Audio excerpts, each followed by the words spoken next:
Meet the editors. ചോദ്യം ഇതാണ്: രാജ്യസമരം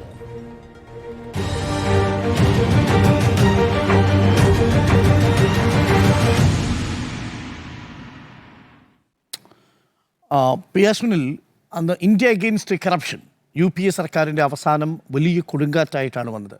അതും ഏതെങ്കിലും പാർട്ടിയല്ല സ്പോൺസർ ചെയ്തത്. പിന്നീട് നമുക്ക് മനസ്സിലായി അതിൽ RSS പ്രവർത്തകരും സിവിൽ ആക്ടിവിസ്റ്റുകളും ഒക്കെ ഉണ്ടായിരുന്നു. പക്ഷേ ഒരു വലിയ മാധ്യമ ശ്രദ്ധ, ഒരു വലിയ പൗരസമൂഹത്തിൻ്റെ ശ്രദ്ധ ഇന്ത്യ അഗെയിൻസ്റ്റ് കറപ്ഷൻ ഉണ്ടായിരുന്നു. അണ്ണാ ഹസാരെക്കൊപ്പം ഉണ്ടായിരുന്നു. അന്ന് അണ്ണാ ഹസാരെയാണെങ്കിൽ ഇപ്പോൾ സോനം വാങ്ചുക്. പലരും ഒരു പാരലൽ ഇതിന് രണ്ടിനും കാണുന്നുണ്ട്. ഇന്ത്യ അഗെയിൻസ്റ്റ് കറപ്ഷനും ഒപ്പം ഇപ്പോൾ നടന്നുകൊണ്ടിരിക്കുന്ന ഈ CJPയുടെ പ്രൊട്ടസ്റ്റിനും കാണുന്നുണ്ട്. അതിനിടയിലാണ് കോൺഗ്രസ് പാർട്ടി വളരെ ശക്തമായി ഈ വിഷയം ടേക്കപ്പ് ചെയ്തിരിക്കുന്നത്. നാളെ കേരളത്തിൽ KSU ബന്ദ് പ്രഖ്യാപിച്ചിരിക്കുന്നു. മറ്റന്നാൾ SFI രാജ്യവ്യാപകമായി വിദ്യാർത്ഥികൾ പഠിപ്പ് മുടക്കുകയാണ്. രാജ്യസമരമോ? തീർച്ചയായും ഇത് രാജ്യം മുഴുവൻ വ്യാപിക്കുന്ന ഒരു സമരമായി പെട്ടെന്ന് മാറുകയാണ്. ഇന്ന് ഞാനവിടെ നമ്മുടെ സോഷ്യൽ മീഡിയയിലൊക്കെ തന്നെ പ്രചരിക്കുന്ന ഒരുപാട് മീഡിയകളുണ്ട്. മുൻകാലങ്ങളിൽ നടന്നിട്ടുള്ള സമരങ്ങളെ അപേക്ഷിച്ച് ഈ സമരത്തെ വിലയിരുത്തേണ്ടത് ഇത് സോഷ്യൽ മീഡിയയിൽ കൂടി ഇതിൻ്റെ ദൃശ്യങ്ങൾ, അതായത് ഓരോ ദൃശ്യങ്ങളും എത്രത്തോളം ക്രൂരമായിട്ടാണ് പോലീസ് ഈ വിദ്യാർത്ഥികളെ നേരിടുന്നത് എന്നതടക്കമുള്ള വിദ്യാർത്ഥികളുടെ ശബ്ദം, അവരുടെ പ്രതികരണങ്ങൾ, അവർക്ക് പറയാനുള്ള വാക്കുകൾ ഓരോ നിമിഷവും ഇന്ന് രാജ്യം കണ്ടുകൊണ്ടിരിക്കുകയാണ്, ലോകം കണ്ടുകൊണ്ടിരിക്കുകയാണ്. ഇന്ന് അവിടെ സമരത്തിന് ഇരിക്കുന്ന ഒരു കുട്ടി, ആ കുട്ടി 23 വയസ്സുകാരനായ ഒരു യുവാവ്. അദ്ദേഹം മധ്യപ്രദേശിൽ നിന്ന് വന്നതാണ്. MCOM പഠിക്കുന്ന ഒരു വിദ്യാർത്ഥിയാണ്. അപ്പോൾ അദ്ദേഹത്തിൻ്റെ ബാഗ് നിറച്ച് നിലക്കടലയുണ്ട്, അച്ചാറുണ്ട്, അതുപോലെ തന്നെ ചെറിയ ഭക്ഷണം കഴിക്കാനുള്ള ചെറിയ സാധനങ്ങളുമായിട്ട് വന്നിരിക്കുകയാണ്. അച്ചാറ്, നിലക്കടല, അതുപോലെ ചെറിയ ചെറിയ സാധനങ്ങൾ. അപ്പോൾ ഇവിടെ സമരം ഇരിക്കാൻ വരികയാണ്. പഠിച്ചിട്ട് ജോലി കിട്ടുന്നില്ല. അപ്പോൾ സമരം ഇരിക്കാനായി ജന്തർ മന്ദറിലേക്ക് മധ്യപ്രദേശിലെ ഇൻഡോറിൽ നിന്ന് ട്രെയിൻ കയറി ഇവിടെ വന്നിരിക്കുകയാണ്. ഇതുപോലെ ഇന്ത്യയുടെ വിവിധ ഭാഗങ്ങളിൽ നിന്ന് വിദ്യാർത്ഥികൾ, യുവാക്കൾ ജന്തർ മന്ദറിലേക്ക് യാത്ര നടത്തുകയാണ്. നേരത്തെ അരുൺ സാർ പറഞ്ഞതുപോലെ 2012 അണ്ണാ ഹസാരെ ദില്ലിയിലെ ജന്തർ മന്ദറിൽ ഇതുപോലെ സമരമിരുന്നപ്പോൾ രാജ്യത്തിൻ്റെ വിവിധ ഭാഗങ്ങളിൽ നിന്ന് ആളുകൾ ഒഴുകി ഡൽഹിയിലേക്ക് എത്തി. കാരണം വലിയൊരു അനീതി നടക്കുന്നു എന്ന തോന്നൽ ജനങ്ങളുടെ മനസ്സിൽ അന്നുണ്ടായി എന്നുള്ളതാണ്. ഇന്ന് യുവാക്കളുടെ മനസ്സിൽ ആ ഒരു തോന്നൽ ഉണ്ടാവുകയാണ്. കാരണം യുവാക്കൾ, വിദ്യാർത്ഥികൾ, അവർക്ക് തോന്നുകയാണ് തങ്ങളോട് വലിയ അനീതി ചെയ്തിരിക്കുന്നു, തങ്ങൾ പറ്റിക്കപ്പെടുന്നു, തങ്ങൾ കബളിപ്പിക്കപ്പെടുന്നു എന്നൊരു തോന്നൽ വിദ്യാർത്ഥികളിൽ ഉണ്ടായി എന്നുള്ളതാണ്. അതാണ് ഈ സമരത്തിൻ്റെ വ്യാപ്തി എന്നത്. നോക്കൂ, പോലീസ് പ്രതീക്ഷിച്ചത് ലാത്തി എടുത്താൽ, ഗ്രനേഡ് പൊട്ടിച്ചാൽ, ടിയർ ഗ്യാസ് പൊട്ടിച്ചാൽ ഇതാ ഇവർ ചിതറിയോടും എന്ന് പ്രതീക്ഷിച്ചുകൊണ്ടാണ് അവർക്ക് നേരെ ഈ ഒരു ആക്രമണം നടത്തിയത്. പക്ഷേ നോക്കൂ, ഓരോ ലാത്തി അടിക്കുമ്പോഴും 10 പേർ തിരിച്ചു വരികയാണ്. അപ്പോൾ ആരും ഓടിയില്ല. അവിടെ നിന്ന് ഓടിയെങ്കിൽ തന്നെ അവരെല്ലാവരും പൂർവാധികം ശക്തിയോടുകൂടി തിരിച്ചു വന്ന് അവിടെ ഇരുന്ന് മുദ്രാവാക്യം വിളിച്ച് കേന്ദ്ര വിദ്യാഭ്യാസ മന്ത്രി ധർമ്മേന്ദ്ര പ്രധാന്റെ രാജി ആവശ്യപ്പെടുകയാണ്. ആ സമരം ഇന്ന് കോൺഗ്രസ് ഏറ്റെടുക്കുന്നു. പ്രതിപക്ഷ നേതാവ് രാഹുൽ ഗാന്ധി ഇന്ന് വാർത്താസമ്മേളനം നടത്തി 3 ആവശ്യം മുന്നോട്ട് വയ്ക്കുന്നു. ഈ വിദ്യാർത്ഥികൾക്ക് വേണ്ടി വലിയ പോരാട്ടം കോൺഗ്രസും നടത്തും എന്ന് പ്രഖ്യാപിക്കുകയാണ്. ഇന്ന് അഖിലേഷ് യാദവിനെ പോലുള്ള പ്രതിപക്ഷ നേതാക്കളും രംഗത്ത് വരുന്നുണ്ട്. അപ്പോൾ ഇവിടെ സർക്കാരിനെ സംബന്ധിച്ചിടത്തോളം ഇത് വലിയ വെല്ലുവിളിയാണ്. ഡൽഹി അക്ഷരാർത്ഥത്തിൽ രാഷ്ട്രീയമായി കുലുങ്ങി എന്ന് തന്നെ നമുക്ക് പറയാം. ഡൽഹി അക്ഷരാർത്ഥത്തിൽ രാഷ്ട്രീയമായി 13 വർഷത്തിന് ശേഷം കുലുങ്ങി എന്ന് തന്നെ പറയാം. ഒരു ഭൂകമ്പം, രാഷ്ട്രീയ ഭൂകമ്പം ഉണ്ടായി എന്ന് തന്നെ പറയാം ഈ സംഭവത്തിന് പിന്നാലെ. അതുകൊണ്ട് തന്നെ ഇതെങ്ങനെയെങ്കിലും സെറ്റിൽ ചെയ്യാൻ കഴിയുമോ എന്ന് സർക്കാർ നോക്കുന്നുണ്ട്. പക്ഷേ അപ്പോഴും ധർമ്മേന്ദ്ര പ്രധാന്റെ രാജി എന്നുള്ളൊരു കാര്യത്തിലേക്ക് ഇതുവരെ ഒരു വിട്ടുവീഴ്ച കേന്ദ്ര സർക്കാരിൻ്റെ ഭാഗത്തുനിന്ന് ഒരു സൂചനയുമില്ല. CJP അംഗങ്ങൾ, പ്രതിനിധികളുമായിട്ട് നേരത്തെ JP നദ്ദയൊക്കെ തന്നെ കൂടിക്കാഴ്ച നടത്തി. പക്ഷേ ഇന്ന് JP നദ്ദ 12 മണിക്ക് അവരെ ചർച്ചയ്ക്ക് വിളിച്ചപ്പോൾ ഞങ്ങൾ ചർച്ചയ്ക്ക് പോകില്ല, വേണമെങ്കിൽ ഇങ്ങോട്ട് വന്നോട്ടെ എന്ന നിലപാടിലേക്ക് വിദ്യാർത്ഥികൾ മാറിയിട്ടുണ്ട്. അതുകൊണ്ട് അവർ സ്റ്റാൻഡ് കൃത്യമായി ഉറപ്പിച്ചിട്ടുണ്ട്. പക്ഷെ നമ്മളിവിടെ കാണേണ്ടത്, നോക്കൂ, എത്ര വിദ്യാർത്ഥികളുടെ ഭാവിയാണ് തുലച്ച് കളഞ്ഞത് എന്നതാണ്. 2026 നീറ്റ് എക്സാമിന് ഏതാണ്ട് 22,79,000 വിദ്യാർത്ഥികളാണ് 2026 നീറ്റ് പരീക്ഷ എഴുതിയത്. അതായത് 2.9 മില്യൺ വിദ്യാർത്ഥികൾ നീറ്റ് പരീക്ഷ എഴുതി. ഒരു വിദ്യാർത്ഥി നീറ്റ് പരീക്ഷ, നമുക്കറിയാലോ കോച്ചിങ് സെൻറ്ററുകൾ ഇന്ത്യയിലാകെ 68,100 കോച്ചിങ് സെൻറ്ററുകളുണ്ട്. ഇന്ത്യയിൽ 68,100 കോച്ചിങ് സെൻറ്റർ. എത്ര കോടി രൂപൻ്റെ ബിസിനസ്സാണെന്നറിയോ? 58,000 കോടി രൂപയുടെ ബിസിനസ്സാണ് ഒരു വർഷം ഈ കോച്ചിങ് സെൻറ്ററുകളിൽ നടക്കുന്നത്. സമീപഭാവിയിൽ 1 ലക്ഷം കോടി രൂപയായി ഈ ബിസിനസ് വളരാൻ പോവുകയാണ്. എത്ര കോടി രൂപയാണ് സർക്കാരിന് ടാക്സ് കിട്ടുന്നറിയോ? ഏതാണ്ട് 5500 കോടി രൂപയാണ് GST വഴി ഈ കോച്ചിങ് സെൻ്ററുകളിൽ നിന്ന് കേന്ദ്ര സർക്കാരിന് നികുതി ഇനത്തിൽ വരുന്നത്. 2014 ശേഷം ഈ കോച്ചിങ് സെൻ്ററുകളുടെ എണ്ണത്തിലുണ്ടായ വർധന 70%. അതായത് 70% കോച്ചിങ് സെൻ്ററുകൾ വർദ്ധിച്ചത് 2014 ശേഷമാണ്.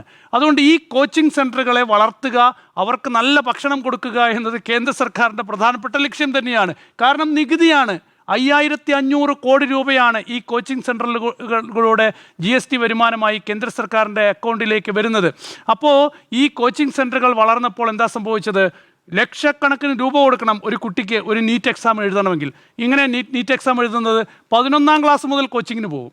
11ാം ക്ലാസ്സിൽ എത്ര രൂപ കൊടുക്കണം? ഒരു വർഷം 2.5 ലക്ഷം മുതൽ 4.5 ലക്ഷം രൂപ വരെ കൊടുക്കണം ഒരു കുട്ടി. അതാണ് ഇന്ന് രാഹുൽ ഗാന്ധി ഒരു കണക്ക് പറഞ്ഞത്. നീറ്റ് എക്സാം എഴുതണമെങ്കിൽ ഇന്ത്യയിലെ വിദ്യാഭ്യാസ മേഖലയ്ക്കായി ഒരു ബജറ്റ് നീക്കി വെക്കുന്നതിൻ്റെ അത്രയും തുക ചിലവാക്കിയാണ് ഇന്ത്യയിലെ യുവാക്കൾ, ഈ 22,79,000 യുവാക്കൾ ഒരു വർഷം നീറ്റ് പരീക്ഷ എഴുതുന്നത്. ചിലപ്പോൾ ഈ 4.5 ലക്ഷം രൂപ, 5.5 ലക്ഷം രൂപ, ഒരു 10 ലക്ഷം രൂപയൊക്കെ ഒരു കുട്ടി ചിലവാക്കുന്നത്, ഒരു മധ്യവർഗ കുടുംബത്തിൽ നിന്ന് ചിലവാക്കുന്നത് അവരുടെ ചിലപ്പോൾ കിടപ്പാടം പണയപ്പെടുത്തിയായിരിക്കും, അവരുടെ ഉള്ള സ്വത്തുക്കൾ പണയപ്പെടുത്തിയായിരിക്കും. വലിയ പ്രതീക്ഷയാണെന്ന്. ആ പ്രതീക്ഷയ്ക്ക് മേലാണ്, ആ പ്രതീക്ഷകൾ തകർത്തുകൊണ്ടാണ് ഇങ്ങനെയൊരു നീക്കമുണ്ടായത്. അതിനെതിരെയുള്ള വലിയ പ്രതിഷേധമാണ്. ഇത് പെട്ടെന്നൊന്നും തീരാൻ പോകുന്നില്ല. അപ്പോൾ ഈ വിഷയത്തിൽ ആരാണ് പരിഹാരം കണ്ടെത്തുക? നോക്കൂ, രാഷ്ട്രീയ ഭരണകൂടങ്ങൾ പരാജയപ്പെടുമ്പോൾ അവിടെ ഇടപെടേണ്ടത് കോടതിയാണ്. പക്ഷേ ഇത് തന്നെ ഞെട്ടിച്ചുകൊണ്ടാണ് ഇന്ത്യയുടെ ചീഫ് ജസ്റ്റിസ് പറയുകയാണ്. അദ്ദേഹമാണ് ഈ കോക്രോച്ച് ജനതാ പാർട്ടിയുടെ സ്ഥാപകൻ എന്ന് തന്നെ പറയാം. അദ്ദേഹം ചരിത്രത്തിൽ അങ്ങനെ അടയാളപ്പെടുത്തും. പക്ഷേ ഇന്ന് ഇതുമായി ബന്ധപ്പെട്ട് വിദ്യാർത്ഥികൾക്ക് നേരെ പോലീസ് നടത്തിയ ഈ അതിക്രമം ചോദ്യം ചെയ്തൊരു ഹർജി വന്നപ്പോൾ അയാൾ പറയാണ്, we don't waste our time, ഞങ്ങളുടെ സമയം പാഴാക്കരുത്, ഞങ്ങൾക്ക് ഇതുപോലുള്ള വീഡിയോകളൊന്നും കാണണ്ട, we are not interested in this videos, we don't want to see this videos. അതേപോലെ തന്നെ ഡൽഹി ഹൈക്കോടതി പറഞ്ഞത് don't drag this court to in this issue എന്നാണ് പറയുന്നത്. ഞങ്ങളെ ഇതുപോലത്തെ വിഷയങ്ങളൊന്നും, കോടതികളില്ല. എന്തിനാണ് ഈ കോടതികൾ? സ്വമേധയാ കേസെടുക്കേണ്ടതാണ് തെരുവിൽ നടക്കുമ്പോൾ. ഞങ്ങൾക്ക് ഈ വീഡിയോകൾ കാണണ്ട, ഞങ്ങൾക്ക് ഈ വിഷയം കേൾക്കാൻ താല്പര്യമില്ല, ഞങ്ങളുടെ സമയം പാഴാക്കരുത് എന്ന് ഇന്ത്യയുടെ ചീഫ് ജസ്റ്റിസ് പറയുകയാണ്. നോക്കൂ, ഇത്രയും വലിയൊരു അനീതി നടന്നിട്ട് അതിലിടപെടാൻ പോലും കോടതികൾ തയ്യാറല്ല എന്നുള്ളതാണ്. ഞങ്ങളെ ഇതുപോലുള്ള വിഷയങ്ങളിലേക്ക് ഡ്രാഗ് ചെയ്യരുത്, വലിച്ചിഴക്കരുത്, വലിച്ചു കൊണ്ടുപോകണ്ട എന്ന് ഡൽഹി ഹൈക്കോടതി പറയുകയാണ്. ആരാണ് ഇവിടെ നീതി നടപ്പാക്കാൻ പോകുന്നത്? ഈ വിദ്യാർത്ഥികളെ തല്ലിച്ചതച്ച സംഭവത്തിൽ 10 എഫ്ഐആർ പോലീസ് രജിസ്റ്റർ ചെയ്തിട്ടുണ്ട്. എല്ലാം വിദ്യാർത്ഥികൾക്കെതിരെയാണ്. വിദ്യാർത്ഥികളെ തല്ലിച്ചതച്ച പോലീസുകാർക്കെതിരെ ഒരു കേസ് പോലും രജിസ്റ്റർ ചെയ്തിട്ടില്ല. അപ്പോൾ ഇവിടെ പ്രതിപക്ഷം പാർലമെൻറ്റിൽ ചോദിക്കുന്നു, ഈ വിദ്യാർത്ഥികൾ തെരുവിൽ നിന്നുകൊണ്ട് സർക്കാരിനോട് ചോദിക്കുന്നു, ഞങ്ങൾക്ക് നീതി ഉറപ്പാക്കുമോ എന്നൊരു ചോദ്യമാണ്. ആരാണ് ഇവിടെ മറുപടി പറയാൻ? കോടതികളില്ല, സർക്കാരില്ല, ആരുവരെ പിന്തുണയ്ക്കും? അതുകൊണ്ട് തന്നെ ഇത് ജനങ്ങളുടെ സമരമായി മാറിയിട്ടുണ്ട്, ജനങ്ങളുടെ വികാരമായി മാറിയിട്ടുണ്ട്. ഇന്ത്യൻ രാഷ്ട്രീയത്തിൽ വലിയ ഭൂകമ്പം തന്നെ ഉണ്ടായിരിക്കുന്നു എന്നുള്ള കാര്യത്തിൽ യാതൊരു സംശയവുമില്ല. ഇത് പടരും. അടുത്ത വർഷം പഞ്ചാബ്, ഉത്തർപ്രദേശ്, ഗുജറാത്ത്, ഹിമാചൽ പ്രദേശ്, മണിപ്പൂർ സംസ്ഥാനങ്ങളിൽ നിയമസഭാ തെരഞ്ഞെടുപ്പാണ്. ഇതിൻ്റെ ഒരു ആഫ്റ്റർ എഫക്റ്റ് ആ നിയമസഭാ തെരഞ്ഞെടുപ്പിൽ ഉണ്ടാകും എന്ന് തന്നെയാണ് ഞാൻ കരുതുന്നത്. ഇന്ത്യയുടെ ചരിത്രത്തിൽ, അത് സ്വതന്ത്ര ഇന്ത്യയുടെ ചരിത്രത്തിൽ നമുക്കറിയാം എല്ലാ രാഷ്ട്രീയ മാറ്റങ്ങളും ഉണ്ടായത് ഇതുപോലെ തന്നെയാണ്. ഒരുപാട് വിഷയങ്ങളുണ്ട്. ഈ നീറ്റ് വിദ്യാഭ്യാസ രംഗത്തെ പ്രശ്നം മാത്രമല്ല, അയോധ്യയുണ്ട്, അതുപോലെ മറ്റ് സാമൂഹ്യ പ്രശ്നങ്ങളുണ്ട്. എല്ലാ പ്രശ്നങ്ങളും ദേശീയ രാഷ്ട്രീയത്തിൽ കുമിഞ്ഞുകൂടി വരുന്നുണ്ട് കേന്ദ്ര സർക്കാരിനെതിരെ. ഒരിടവേളയ്ക്കു ശേഷം തിരികെ വരാം. രാജ്യസമരമായി മാറിയോ CJPയുടെയും കോൺഗ്രസിൻ്റെയും ദില്ലിയിലെ പ്രതിഷേധം എന്നതാണ്. പ്രതിഷേധം കോൺഗ്രസ് രാഷ്ട്രീയമായി അതിനെ ഏറ്റെടുത്തതോടുകൂടി ഇപ്പോൾ ദില്ലിയിലെ സമരാവേശം രാജ്യവ്യാപകമായി പടരുകയാണോ, രാജ്യസമരമായി മാറുകയാണോ? സ്മൃതി. പ്രതിപക്ഷ പാർട്ടികൾ മാത്രമല്ല, ജനങ്ങൾ ഏറ്റെടുത്തിരിക്കുന്നു ഈ സമരം എന്നുള്ളതാണ്. നമ്മൾ ജന്തർ മന്ദറിലേക്ക് ഒഴുകിക്കൊണ്ടിരിക്കുന്ന ആളുകളുടെ പ്രതികരണങ്ങൾ ഇപ്പോൾ ഇൻസ്റ്റഗ്രാമിലൊക്കെ ഓരോ പ്രതികരണങ്ങളായി വന്നുകൊണ്ടിരിക്കുകയാണ്. ഓരോ അമ്മമാർ, കുട്ടികളൊക്കെ വരുന്നത്. ഒരു പയ്യൻ ഒരു പിന്നിപ്പൊളിഞ്ഞ ഒരു ടെക്സ്റ്റ് ബുക്കുമായി വന്നിരിക്കുകയാണ്. അപ്പോൾ ആദ്യത്തെ എക്സാം നീറ്റ് എക്സാം എഴുതിയ കുട്ടിയാണ്. അത് 616 റാങ്ക് ഉണ്ടായിരുന്നു. അപ്പോൾ അവന് ഇഷ്ടപ്പെട്ട വിഷയത്തിലേക്ക് അവന് പോകാമായിരുന്നു. അപ്പോൾ ആ പരീക്ഷ റദ്ദാക്കി, രണ്ടാമത്തെ പരീക്ഷ വരുന്നു, അവൻ്റെ റാങ്ക് കുറേ കീഴേക്ക് പോകുന്നു. അപ്പോൾ അവന് വെറ്ററിനറി വിഭാഗത്തിലേ എനിക്ക് കിട്ടുകയുള്ളൂ. അപ്പോൾ ഇനി അവനത് ആഗ്രഹമില്ല. ഒരു ദാരിദ്ര്യത്തിൽ കഴിയുന്ന കുട്ടിയാണ്, കണ്ടാൽ അറിയാം. അപ്പോൾ എത്രത്തോളം കഷ്ടപ്പെട്ടായിരിക്കും ആ കുടുംബം ആ കുട്ടിയെ പഠിപ്പിച്ചിട്ടുണ്ടാകുക? അങ്ങനെ എത്ര കുട്ടികളാണ് അവിടേക്ക് വരുന്നത്. പിന്നെ ഒരു അമ്മ വന്ന് സംസാരിക്കുകയാണ്. ഡൽഹി പോലീസിലുള്ള ഒരു പോലീസുകാരൻ്റെ ഭാര്യയാണ്. ഞാൻ ഈ സമരത്തിലുണ്ട്, എൻ്റെ മകനും ഉണ്ട്, അപ്പോൾ എന്നെ തടയുമായിരിക്കും ഭർത്താവ് എന്ന് പറഞ്ഞുകൊണ്ട് അവർ മറ്റൊരു രൂപത്തിൽ അതിനെ അവതരിപ്പിക്കുകയാണ്. അങ്ങനെയുള്ള അമ്മമാർ, മകനെ നഷ്ടപ്പെട്ട ഒരു അമ്മ കരയുന്ന ദൃശ്യങ്ങൾ, അതിപ്പോൾ ഒരുപാട് പേർ അത് ഷെയർ ചെയ്തിട്ടുണ്ട്.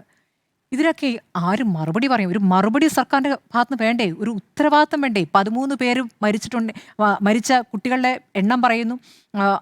പ്രതികൾ 13 പേർ പിടിയിലായിട്ടുണ്ട്. അവർക്കെതിരെ കർശന നടപടി ഉണ്ടാകുമെന്ന് പറയുകയാണ്. ഇവിടുത്തെ സർക്കാരും സർക്കാരിൻ്റെ ഭാഗമായി ഈ വകുപ്പ് ഭരിക്കുന്ന മന്ത്രിക്കും അതിൽ ഉത്തരവാദിത്തം ഉണ്ടാവേണ്ടതാണ്. ആ മന്ത്രി അതിൽ കൃത്യമായി പ്രതികരിക്കേണ്ടതാണ്. അത് നമ്മളിവിടെ കാണുന്നില്ല. മറിച്ച് ആ മന്ത്രിയെ പൂർണ്ണമായും സംരക്ഷണ കവചത്തിൽ ഒതുക്കിക്കൊണ്ട് ആ മന്ത്രിക്ക് വേണ്ടിയുള്ള പ്രതികരണങ്ങളാണ് ഇപ്പോൾ കേന്ദ്ര സർക്കാരിൽ നിന്ന് വരുന്നത്.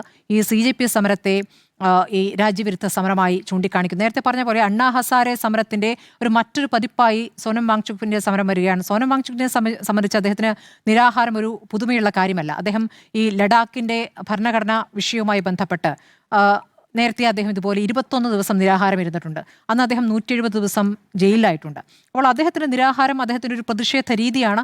ആ പ്രതിഷേധ രീതി ഇന്നേക്കിതാ 25 ദിവസമായിരിക്കുന്നു. അദ്ദേഹത്തെ കാണാൻ ഇപ്പോൾ പ്രതിപക്ഷത്തെ നേതാക്കൾ പോയി. അദ്ദേഹം ഇപ്പോൾ കേന്ദ്രത്തിൽ വിദ്യാഭ്യാസ മന്ത്രിക്കടക്കം JP നഡ്ഡയ്ക്ക് അടക്കം കത്തയച്ചിട്ടുണ്ട്. ആ കത്തിൽ അദ്ദേഹം പറയുന്നത് 2 പ്രധാനപ്പെട്ട ആവശ്യങ്ങളാണ്.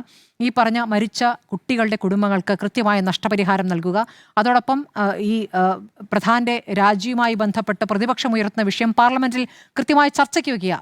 ഇപ്പോൾ പാർലമെന്റിൽ ചർച്ചയാകാമെന്നുള്ള വിട്ടുവീഴ്ചയിലേക്ക് കേന്ദ്ര സർക്കാർ എത്തുന്നത് തന്നെ ഒരു ശുഭസൂചനയായിട്ട് ഞാൻ കാണുന്നത്. പക്ഷേ അപ്പോഴും പ്രധാനമന്ത്രി ഇന്നുമില്ല പാർലമെന്റിൽ, പ്രധാനമന്ത്രി ഇന്നലെയുമില്ല പാർലമെന്റിൽ. കുട്ടികളുമായി സംവദിക്കുന്ന പ്രധാനമന്ത്രിയുടെ പരിപാടികൾ തത്സമയം കൊടുക്കാൻ ഇവിടെ നിർദ്ദേശങ്ങളുണ്ട്. അത് നമ്മൾ കാണാറുള്ളതാണ്. പ്രധാനമന്ത്രിയോട് വിദ്യാർത്ഥികൾ എഴുതി തയ്യാറാക്കിയ ചോദ്യങ്ങൾ ചോദിക്കുന്നതിൽ പ്രധാനമന്ത്രി വളരെ കുട്ടികളെ സ്നേഹത്തോടു കൂടി കുട്ടികൾക്ക് മറുപടി നൽകുന്നു. പക്ഷേ ഇവിടെ കുട്ടികൾ മരിച്ചു വീഴുന്ന വിഷയത്തിൽ എത്രത്തോളം വൈകാരികമായി പ്രതികരിക്കേണ്ട വിഷയത്തിൽ പ്രധാനമന്ത്രി എവിടെയെന്ന ചോദ്യം വരുമ്പോൾ അവിടെ ഇല്ല എന്നുള്ളതാണ്.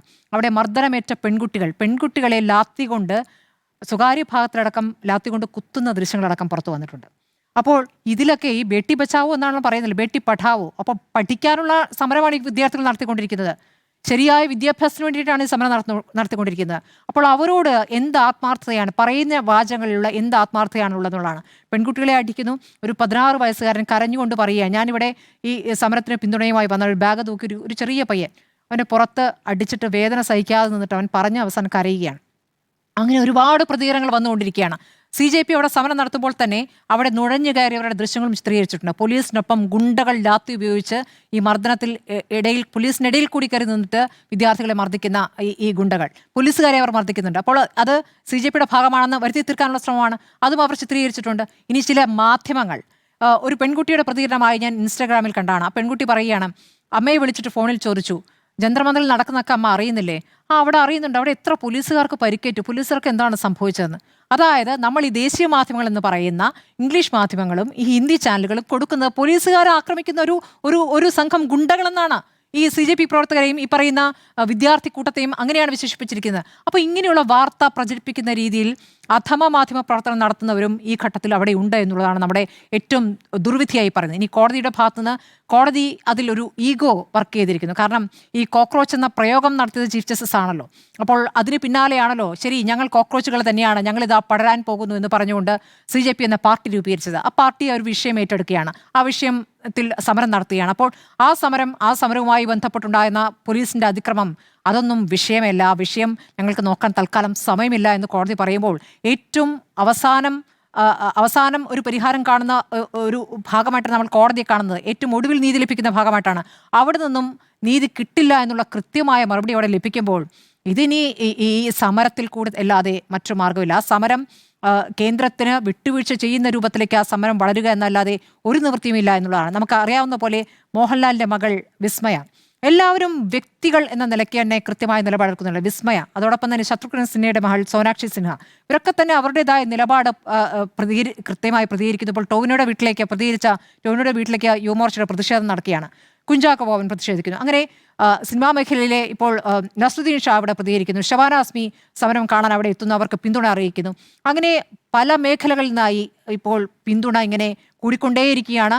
ഇപ്പോൾ എത്ര പേരെ അടിച്ചൊതുക്കിയാലും അവർക്കെതിരെ എത്ര വകുപ്പുകൾ ചുമത്തിയാലും അവിടേക്ക് കുട്ടികളിങ്ങനെ ഒഴുകിക്കൊണ്ടേയിരിക്കും. പാറ്റകളെന്ന പ്രയോഗം ഒരു പരിഹാസ രൂപേണ ഉയർന്നാണെങ്കിലും അതിങ്ങനെ പെരുകിക്കൊണ്ടേയിരിക്കുമെന്നുള്ളതാണ് നമുക്ക് പ്രതീക്ഷ നൽകുന്ന കാര്യം. പ്രതിപക്ഷം ഏതായാലും ആ സമരത്തെ അകന്നു നിന്ന് കാണാനാണ് ശ്രമിച്ചതെങ്കിലും ഇപ്പോൾ അതിന്റെ ഭാഗമായി നിൽക്കുന്നു. അവരുടെ പിന്തുണയുമായി അവരുടെ വേദിയിലേക്ക് പോകുക എന്നുള്ളതല്ല, വിഷയം ഏറ്റെടുത്തിരിക്കുന്നു. കോൺഗ്രസ് അതിനെ ഏറ്റെടുത്തിരിക്കുന്ന രൂപം അത് ഈ സമരവുമായി ബന്ധപ്പെട്ട രാഹുൽ ഗാന്ധിയൊക്കെ പറയുന്നുണ്ട്. എത്രത്തോളം 152 ക്വസ്റ്റ്യൻ പേപ്പറുകൾ ഇതിനകം ചോർന്നിരിക്കുന്നു എന്നുള്ളതാണ്.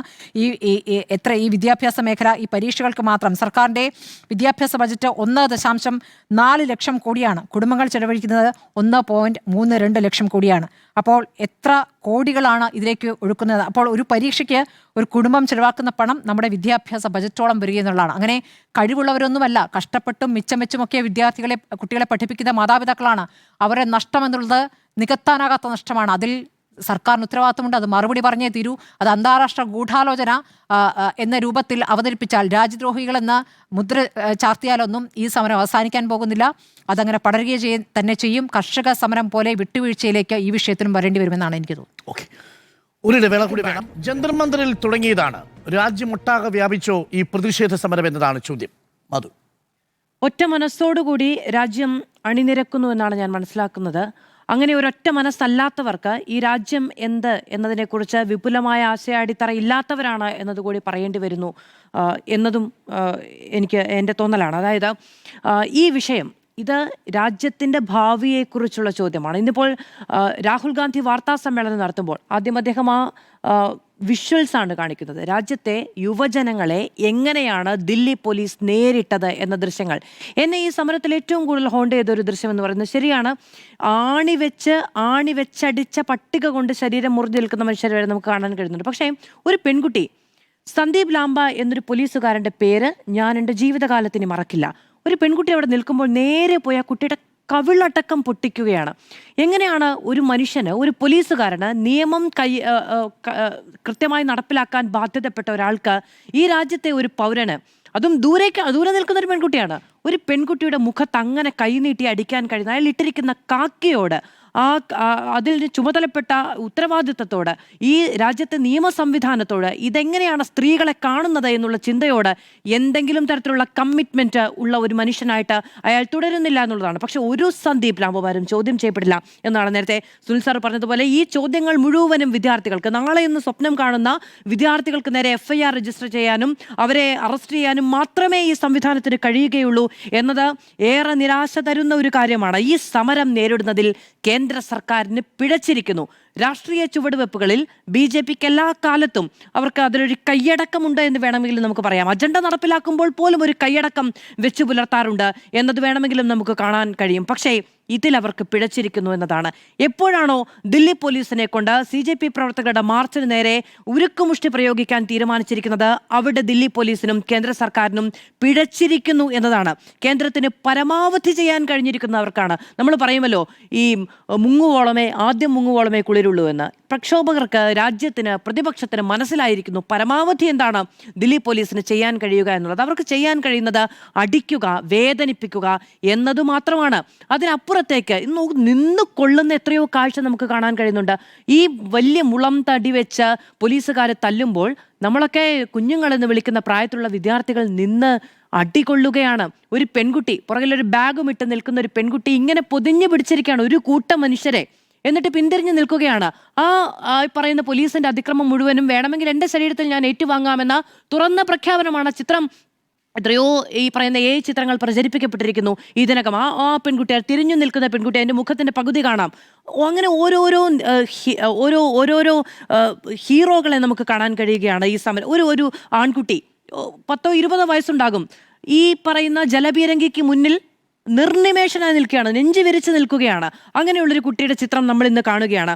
പേടിച്ചു എന്നുള്ളതാണ് ഈ സംവിധാനം. ഈ പറയുന്ന ചെറിയ കുട്ടികളുടെ മുന്നിൽ പേടിച്ചു എന്നത് നമുക്ക് പറയേണ്ടി വരും എന്നുള്ളതാണ്. അവർ ഈ ആദ്യ ദിവസം തന്നെ ചെയ്തു കഴിഞ്ഞിരിക്കുന്ന ഭീകരതയ്ക്കപ്പുറത്ത് അത്രമേൽ വലിയ നരനായാട്ടാണ് നടത്തിയത്. ഇതിനപ്പുറത്തേക്ക് അവർക്കൊന്നും ചെയ്യാൻ കഴിയില്ല. ഞങ്ങൾ തല്ലുമെന്ന പ്രഖ്യാപനം അവർ നടത്തിയിരിക്കുന്നു, തല്ലിയിരിക്കുന്നു. അതിനപ്പുറത്തേക്ക് യാതൊന്നും അവർക്ക് ചെയ്യാനില്ല. ആ തല്ലിനെ കൊള്ളാൻ ഞങ്ങൾ, ഏറ്റുവാങ്ങാൻ ഞങ്ങൾ തയ്യാറാണ് എന്ന് രാജ്യത്തെ യുവത്വം പ്രഖ്യാപിച്ചിരിക്കുന്നു എന്നുള്ളതാണ്. ഈ സമരം കൊണ്ട് അവർക്ക് ഈ രാജ്യത്തെ യുവത്വത്തെ പേടിപ്പിക്കാൻ കഴിഞ്ഞിട്ടുണ്ട്. എല്ലാ വഴികളും ദില്ലിയിലേക്കാണ്. ഏതൊക്കെ സംസ്ഥാനങ്ങളിൽ നിന്നാണ് വരുന്നത്? ഇനി ദില്ലിയിലേക്കുള്ള വഴികൾ എന്നുള്ളത് മാത്രമാണോ? നമ്മുടെ ഇന്ന് പനമ്പള്ളി നഗറിൽ, ഇവിടെ മഹാരാജാസിലൊക്കെ വലിയ വലിയ പ്രതിഷേധങ്ങൾ ഉണ്ടാവുകയാണ്. അവർ പാടിയും പറഞ്ഞും പ്രതിഷേധിച്ചും വാക്കുകൾ കൊണ്ടുമൊക്കെ സംസാരിക്കുകയാണ്. ഈ പറയുന്ന ഒരു വലിയ അനീതിയോടുള്ള എതിർപ്പ് രാജ്യത്തെ ഓരോ മനുഷ്യൻ്റെയും ഉള്ളിൽ നാമ്പിടുന്നുണ്ട്. വലിയ പ്രതിഷേധമുണ്ടാകുന്നുണ്ട്. ആ പ്രതിഷേധത്തെ നേരിടാൻ, ലാത്തി കൊണ്ട് നേരിടാനാണ് തീരുമാനിച്ചിരിക്കുന്നതെങ്കിൽ കേന്ദ്ര സർക്കാരിന് പിഴച്ചിരിക്കുന്നു എന്നതാണ്. ഇപ്പം നോക്കൂ, ഈ പറയുന്ന ചെറുപ്പക്കാരെ നേരിടാൻ അധികാരത്തിൽ പറ്റിപ്പിടിച്ചിരിക്കുന്ന ഈ നമ്മൾ ഈ വാർദ്ധക്യം എന്ന് പറയുന്നത് എന്താണ് എന്ന് നിർവചിക്കപ്പെട്ടിട്ടുണ്ട്. അതിനൊരു മൗഢ്യമുണ്ട്. അതായത് പഴകിപ്പോയൊരു മൗഢ്യമാണ് അധികാരത്തിലിരിക്കുന്നത്. അവർക്ക് ഈ ചെറുപ്പക്കാരുടെ നെഞ്ചുറപ്പിനെ നേരിടാൻ കഴിയുന്നില്ല എന്നുള്ളതാണ്. അടി വാങ്ങിയിട്ട് തിരിച്ച് വരുന്ന, ഒരുപക്ഷെ ജയിലിലേക്ക് പോകും എന്ന് വിചാരിക്കുന്ന, നഗരത്തിന്റെ ഏതെങ്കിലും ഒരു മേഖലയിലേക്ക് ഒരുപക്ഷെ കൊണ്ടുപോയി എറിഞ്ഞു കളയുമെന്ന് വിചാരിക്കുന്നിടത്തുനിന്ന് തിരിച്ചു വരാൻ കഴിയുന്ന ഒരു വിഭാഗമായി അവിടുത്തെ പ്രതിഷേധക്കാർ മാറിയിട്ടുണ്ട്. നമ്മൾ കാണേണ്ടതാണ്. രാഹുൽ ഗാന്ധി ഇന്ന് വരുന്നു, ആ ദൃശ്യങ്ങൾ കാണിക്കുന്നു. അതിനുശേഷം വലിയ കണക്ക് പറയുകയാണ്. എങ്ങനെയാണ് പോയ 10 വർഷക്കാലം രാജ്യത്തിന്റെ വിദ്യാഭ്യാസ മേഖല ഒരു വലിയ കൊള്ളയ്ക്ക് കൂട്ടുനിൽക്കുന്നത് എന്ന്. 152 പരീക്ഷാ പേപ്പറുകൾ ഇവിടെ ചോർന്നിരിക്കുന്നു എന്നതാണ്. 7.5 കോടി വിദ്യാർത്ഥികളാണ് അതിന്റെ പരിണിത ഫലം അനുഭവിച്ചിരിക്കുന്നത് എന്നതുകൂടി ഓർക്കണം. ഇതിൽ ഒരു മിടുക്കനുണ്ട്. ഈ നീറ്റ് എക്സാമിലെ 2ാം റാങ്ക് ഹോൾഡർ ആയിട്ടുള്ള ഒരാളുണ്ട്. പേര് പൻഷ്വൽ ബൻസാൽ എന്നാണ്. അദ്ദേഹം NDTV അടക്കം മാധ്യമങ്ങളോട് സംസാരിച്ചത് എനിക്ക് എൻ്റെ പരീക്ഷയിലെ സ്കോർ വർദ്ധിപ്പിക്കാൻ കഴിഞ്ഞു എന്നതാണ്. അദ്ദേഹത്തിന്റെ പെർസെൻറ്റേജ് നോക്കുമ്പോൾ 99.9% ഉണ്ടത്രേ. ബാക്കി കോമൺ സെൻസാ, രാഷ്ട്രീയ ബോധമാണ്. അതാണ് ഇല്ലാതെ പോയതെന്ന് തോന്നുന്നു. കാരണം ഈ പരീക്ഷയിൽ മാർക്ക് വർദ്ധിപ്പിക്കാൻ കഴിഞ്ഞു എന്നാണ് അദ്ദേഹം ദേശീയ മാധ്യമങ്ങളോട് സംസാരിച്ചത് എന്നുള്ളതാണ് ദേശീയ മാധ്യമങ്ങൾ report. Why go to protest when I could study improve my score എന്നതാണ് അദ്ദേഹത്തിന്റെ പ്രതികരണം എന്ന് പറയുന്നു. അദ്ദേഹം, ഞാൻ ഒന്ന് ജസ്റ്റ് ഗൂഗിൾ ചെയ്തപ്പോൾ എനിക്ക് കിട്ടുന്ന വിവരങ്ങൾ അനുസരിച്ച് അദ്ദേഹത്തിന്റെ പിതാവ് ബിസിനസ്മാനാണ്, മാതാവ് ഏതോ ദേശീയ മാധ്യമത്തിലെ ജേർണലിസ്റ്റാണ്. അതായത് എല്ലാ സൗകര്യങ്ങളുമുള്ള, പഠിക്കാനാണെങ്കിൽ അതിനുള്ള എല്ലാ സൗകര്യങ്ങളും ഉണ്ടാക്കാൻ കൊടുക്കുന്ന ഒരു കുടുംബത്തിന്റെ സുരക്ഷിതത്വത്തിലിരുന്നാണ് അദ്ദേഹം ഈ പ്രഖ്യാപനം നടത്തുന്നത്. തന്നെ പോലെ ചോദിക്കുമ്പോൾ, കൈ നീട്ടുമ്പോൾ എല്ലാം കൈവെള്ളയിൽ കിട്ടുന്ന വിദ്യാർത്ഥികൾ മാത്രമാണ് ഈ മത്സര പരീക്ഷാ രംഗത്തേക്ക് വരുന്നത് എന്ന് വിചാരിച്ച് വശായിപ്പോയ ഒരു ചെറുപ്പക്കാരനാണ്. ആ ചെറുപ്പക്കാരനല്ല ഈ രാജ്യത്തിന്റെ പ്രത്യേകം. അദ്ദേഹം ബുദ്ധിമാനാണ്. പക്ഷെ അദ്ദേഹത്തിന് ഈ രാജ്യത്തെ മനസ്സിലാക്കാനോ കൂടെയുള്ളവരെ മനസ്സിലാക്കാനോ, എന്തിനാണ് മറ്റുള്ളവർ തന്നെ പോലെ പരീക്ഷ എഴുതിയ വിദ്യാർത്ഥികൾക്ക് വേണ്ടി തെരുവിൽ നിന്ന് തല്ലുകൊള്ളുന്നത് എന്ന് മനസ്സിലാക്കാനോ കഴിയാത്ത കടുത്ത അരാഷ്ട്രീയതയുള്ള ഒരു ചെറുപ്പക്കാരനായി മാത്രമേ കാണാൻ കഴിയുള്ളൂ. അതല്ല ഈ രാജ്യത്തെ ചെറുപ്പക്കാരനെ പ്രതിദാനം ചെയ്യുന്ന ഒരു യുവത്വം എന്ന് പറയുന്നത്.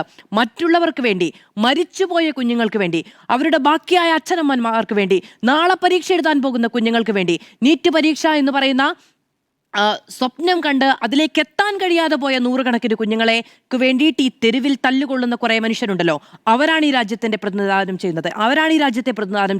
അവരെ മനസ്സിലാക്കാൻ കഴിയാത്ത വെറും ഒരു ബുദ്ധിജീവി മാത്രമായി, പഠിക്കാൻ, മനഃപ്പാഠമാക്കാൻ കഴിയുന്ന ഒരാളായി ഈ രാജ്യത്തെ വലിയ മത്സര പരീക്ഷ ജയിച്ചൊരു ചെറുപ്പക്കാരൻ ചെറുതായി പോയല്ലോ എന്നാണ് ഞാൻ വിചാരിക്കുന്നത്. ഈ സമരം വിജയിക്കുമോ എന്നൊന്നും എനിക്കറിയില്ല. അങ്ങനെ ഈ മുരുക്കുമുഷ്ടി ഉപയോഗിച്ചൊരു സർക്കാർ സംവിധാനം ഒരു ജനാധിപത്യ രാജ്യത്ത്, ഇപ്പോൾ നോക്കൂ, ഒരു ഏകാധിപത്യ രാജ്യത്ത് ഒരു സർക്കാർ സംവിധാനം എതിർക്കാൻ ശ്രമിച്ചാൽ മറ്റൊരു രീതിയിലായിരിക്കും സമരക്കാർ അതിനെ നേരിടാൻ പോകുന്നത്. പക്ഷേ നമ്മുടേതുപോലൊരു ജനാധിപത്യ രാജ്യത്ത് പോലീസിനെ നിരന്തരം ഇങ്ങനെ ഒരു മർദ്ദനോപകരണമായി ഉപയോഗിക്കാൻ ശ്രമിച്ചിട്ടുണ്ടെങ്കിൽ അതിനോട് എത്ര കാലം സമരം ചെയ്യാൻ കഴിയും ഈ ആളുകൾക്ക്, യുവത്വത്തിന്, രാഷ്ട്രീയ പാർട്ടികൾക്കെന്ന് എനിക്കറിയില്ല. പക്ഷേ അപ്പോഴും അവർ ജയിച്ചവരായിരിക്കും.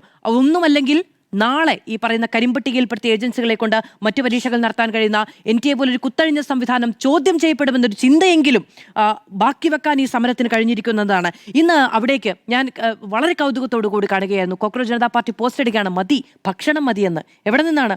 സ്വിഗ്ഗി അടക്കമുള്ള ഈ ഓൺലൈൻ ഫുഡ് ഡെലിവറി ആപ്പുകളിൽ നിന്ന് നൂറുകണക്കിന് പൊതികൾ അവിടേക്ക് വരികയാണ്. അവിടുത്തെ സമരക്കാരെ അവർ പട്ടിണിക്കിരിക്കരുത് എന്ന് വിചാരിച്ചിട്ട്. നേരത്തെ അങ്ങ് പറഞ്ഞല്ലോ, കടലയും മറ്റ് കഴിച്ചിരിക്കാനും കഴിയുന്ന ഭക്ഷണ പദാർത്ഥങ്ങളുമായി അവിടെ വരുന്ന ആളുകൾ അവർ പട്ടിണിക്കിരിക്കരുത്, അവർ ആർജവത്തോടുകൂടി ഈ സമരം ചെയ്യണമെന്ന് വിചാരിച്ച് ഫുഡ് ഡെലിവറി ആപ്പുകളിൽ നിന്ന് അവർക്ക് ഫുഡ് വാങ്ങിക്കൊടുക്കുന്ന ആളുകൾ കൂടി ഇവിടെയുണ്ട് എന്നതുകൂടി നമ്മൾ ഓർക്കണം. അപ്പോൾ അങ്ങനെ തോറ്റുപോകുന്ന ഒരു സമരമായിരിക്കില്ല ഇത്. തോറ്റുപോകുന്നത് നിങ്ങളാണ്. അവരുടെ പ്രതിഷേധത്തെ നിങ്ങൾ ചെറുതാക്കി കാണിക്കുന്നിടത്താണ് നിങ്ങൾക്ക് അധികാരമുണ്ടായിരിക്കാം, പക്ഷേ ഈ രാജ്യത്തിന്റെ ആത്മാവിനോട് ചേർന്ന് നിൽക്കുന്നത് നിലവിലെ കുഞ്ഞുങ്ങളാണ്. രാജ്യസമരമായി മാറിയോ CJPയുടെയും കോൺഗ്രസിന്റെയും ദില്ലിയിലെ പ്രതിഷേധം എന്നാണ് ചോദ്യം. രാജ്യം ഏറ്റെടുത്തിരിക്കുന്നു എന്നാണ്. നമ്മുടെ രാജ്യത്തിനൊരു പ്രത്യേകതയുണ്ട്. ഈ രാജ്യത്തിന് ഇന്ത്യ എന്നും ഭാരത് എന്നും പേരുണ്ടെങ്കിലും യഥാർത്ഥത്തിൽ ജനസംഖ്യ വെച്ച് നോക്കിയാൽ ഇന്ത്യ ഒരു യങ്ങിസ്ഥാനാണ്. ഇന്ത്യയുടെ ചെറുപ്പക്കാരുടെ കണക്ക് നോക്കിയാൽ 35 വയസ്സിൽ താഴെയുള്ളവരാണ് 65%. 25 വയസ്സിൽ താഴെയുള്ളവരാണ് ഈ രാജ്യത്തിൻ്റെ പോപ്പുലേഷൻ്റെ 50%. പ്രിയപ്പെട്ട പ്രേക്ഷകർ, ഈ സമരം ഏറ്റെടുത്തിരിക്കുന്നത് പഞ്ചാബല്ല, ബംഗാളല്ല, തമിഴ്നാടല്ല, ഇന്ത്യ ഒട്ടാകെയാണ്. മുസ്ലിങ്ങളല്ല, സിഖുകാരല്ല, ഹിന്ദുക്കളല്ല. പകരം ഏറ്റെടുത്തിരിക്കുന്നത് ഇന്ത്യയിലെ യുവജനങ്ങളാണ്. ഈ 50% പോപ്പുലേഷൻ്റെ ഭാഗമായ യുവജനം ഈ സമരം ഏറ്റെടുത്തിരിക്കുന്നു എന്നതിൻ്റെ സൂചനയാണ്. പ്രിയപ്പെട്ടവരെ, ബീഹാറിലേക്ക് നിങ്ങൾ പോയാൽ അവിടെ അലയൊലികൾ കാണാം. കേരളത്തിലേക്ക് നിങ്ങൾ വന്നാൽ അവിടെ ലോക് ഭവനിലേക്ക് നല്ല മാർച്ച് ചെയ്ത യൂത്ത് കോൺഗ്രസിൻ്റെ പ്രവർത്തകരെ കാണാം. ഇന്നും നാളെയും മറ്റന്നാളും സമരത്തിന് ആഹ്വാനം ചെയ്തിരിക്കുന്ന KSUവിൻ്റെയും SFIയുടെയും പ്രതിനിധികളെ കാണാം. പ്രിയപ്പെട്ടവരെ, ഈ സമരം ചെറുപ്പക്കാർ ഏറ്റെടുത്തിരിക്കുന്നു എന്നതാണ് കേന്ദ്ര സർക്കാരിനെ ഏറ്റവും കൂടുതൽ സമ്മർദ്ദത്തിലാക്കിയിരിക്കുന്നത്. കഴിഞ്ഞ 12 വർഷങ്ങളിലായി നിദ്രയിലാണ്ടുപോയ ഇന്ത്യയിലെ ജനാധിപത്യത്തെ വിളിച്ചുണർത്തുകയാണ് ഈ ചെറുപ്പക്കാരുടെ സമരം. പ്രിയപ്പെട്ടവരെ, ഈ കാർഷിക സമരമല്ലാതെ ഈ കേന്ദ്ര സർക്കാരിനെ ഒരു സമരവും തൊട്ടു തീണ്ടിയിട്ടില്ല. അവരുടെ തൊലിപ്പുറത്തെ ബാക്കിയെല്ലാം രോമത്തെ പോലും സ്പർശിക്കാൻ കഴിയാതെ പോയി. പക്ഷേ ആദ്യമായി ഈ സർക്കാരിനെ പാഠം പഠിപ്പിച്ച സമരമായിരുന്നു കാർഷിക സമരം. ആ കർഷക സമരത്തിനെ തുടർന്നാണ് കാർഷിക നിയമങ്ങൾ പിൻവലിക്കേണ്ടി വന്നത്. അത് കഴിഞ്ഞാൽ ഇന്നിപ്പോൾ അതിനേക്കാൾ തീവ്രതയേറിയ ഒരുപക്ഷെ വരും ദിനങ്ങളിൽ ഈ വിഷയത്തിൽ അല്ലെങ്കിൽ മറ്റൊരു വിഷയത്തിൽ സംഘടിക്കാൻ ഒരു പ്ലാറ്റ്ഫോം ഇന്ത്യയിലെ ചെറുപ്പക്കാർക്ക് കിട്ടിയിരിക്കുന്നു. അത് CJP മാത്രമല്ല, ചെറുപ്പക്കാർ ഏതു രാഷ്ട്രീയ വിഷയത്തിൽ പ്രതികരിച്ചു തുടങ്ങിയോ അപ്പോൾ ഭരണകൂടം സ്വാഭാവികമായും ജാഗ്രതയോടുകൂടി ഇരിക്കേണ്ടി വരുമെന്നുള്ളത് ശ്രീലങ്ക പഠിപ്പിച്ചിട്ടുണ്ട്, തൊട്ടപ്പുറത്ത് നേപ്പാൾ പഠിപ്പിച്ചിട്ടുണ്ട്, മുല്ലപ്പൂ വിപ്ലവങ്ങൾ നടന്ന ഈജിപ്തും ടുണീഷ്യയും പഠിപ്പിച്ചിട്ടുണ്ട്. അതുകൊണ്ട് കേന്ദ്ര സർക്കാർ ഇതിനെ ജാഗ്രതയോടുകൂടി തന്നെ വീക്ഷിക്കുന്നു. എനിക്ക് പറയേണ്ട 2 കാര്യങ്ങളുണ്ട്. ഒന്ന്, ഇന്ത്യയിലെ ഈ ചെറുപ്പക്കാർക്ക് നേരെ ഈ സർക്കാർ കാണിച്ചുകൊണ്ടിരിക്കുന്നതിനെ കുറിച്ചാണ്. അതിൽ എനിക്കൊരു പേര് പറയണം, നൈമിഷ പ്രധാൻ. ഏതെങ്കിലും വ്യക്തികൾക്കെതിരെയുള്ള സാമൂഹിക മാധ്യമ ആക്രമണത്തെ ഞാൻ അനുകൂലിക്കുന്ന ആളെയല്ല. നൈമിഷ പ്രധാൻ എന്ന രാജ്യത്തിൻ്റെ വിദ്യാഭ്യാസ വകുപ്പ് മന്ത്രിയുടെ ധർമ്മേന്ദ്ര പ്രധാൻ്റെ മകൾക്ക് നേരെ നടക്കുന്ന സൈബർ അറ്റാക്കിനോട് വിയോജിച്ചുകൊണ്ട് തന്നെ ഞാനൊരു കാര്യം പ്രിയപ്പെട്ട പ്രേക്ഷകരോട് പറയട്ടെ. നൈമിഷ പ്രധാൻ എവിടെ പഠിച്ചെന്നറിയാമോ? നൈമിഷ പ്രധാൻ പഠിച്ചത് മസാച്യുസെറ്റ്സിലാണ്, ടഫൻസ് സർവകലാശാലയിലാണ് LLM പൂർത്തിയാക്കിയത്. നൈമിഷ പ്രധാൻ അറിയില്ല, നേരത്തെ മാധു സൂചിപ്പിച്ച പിൻഷുൽ ബസാൽ എന്ന് പറയുന്ന നീറ്റ് പരീക്ഷയിലെ ടോപ്പ് സ്കോറർക്ക് അറിയില്ല.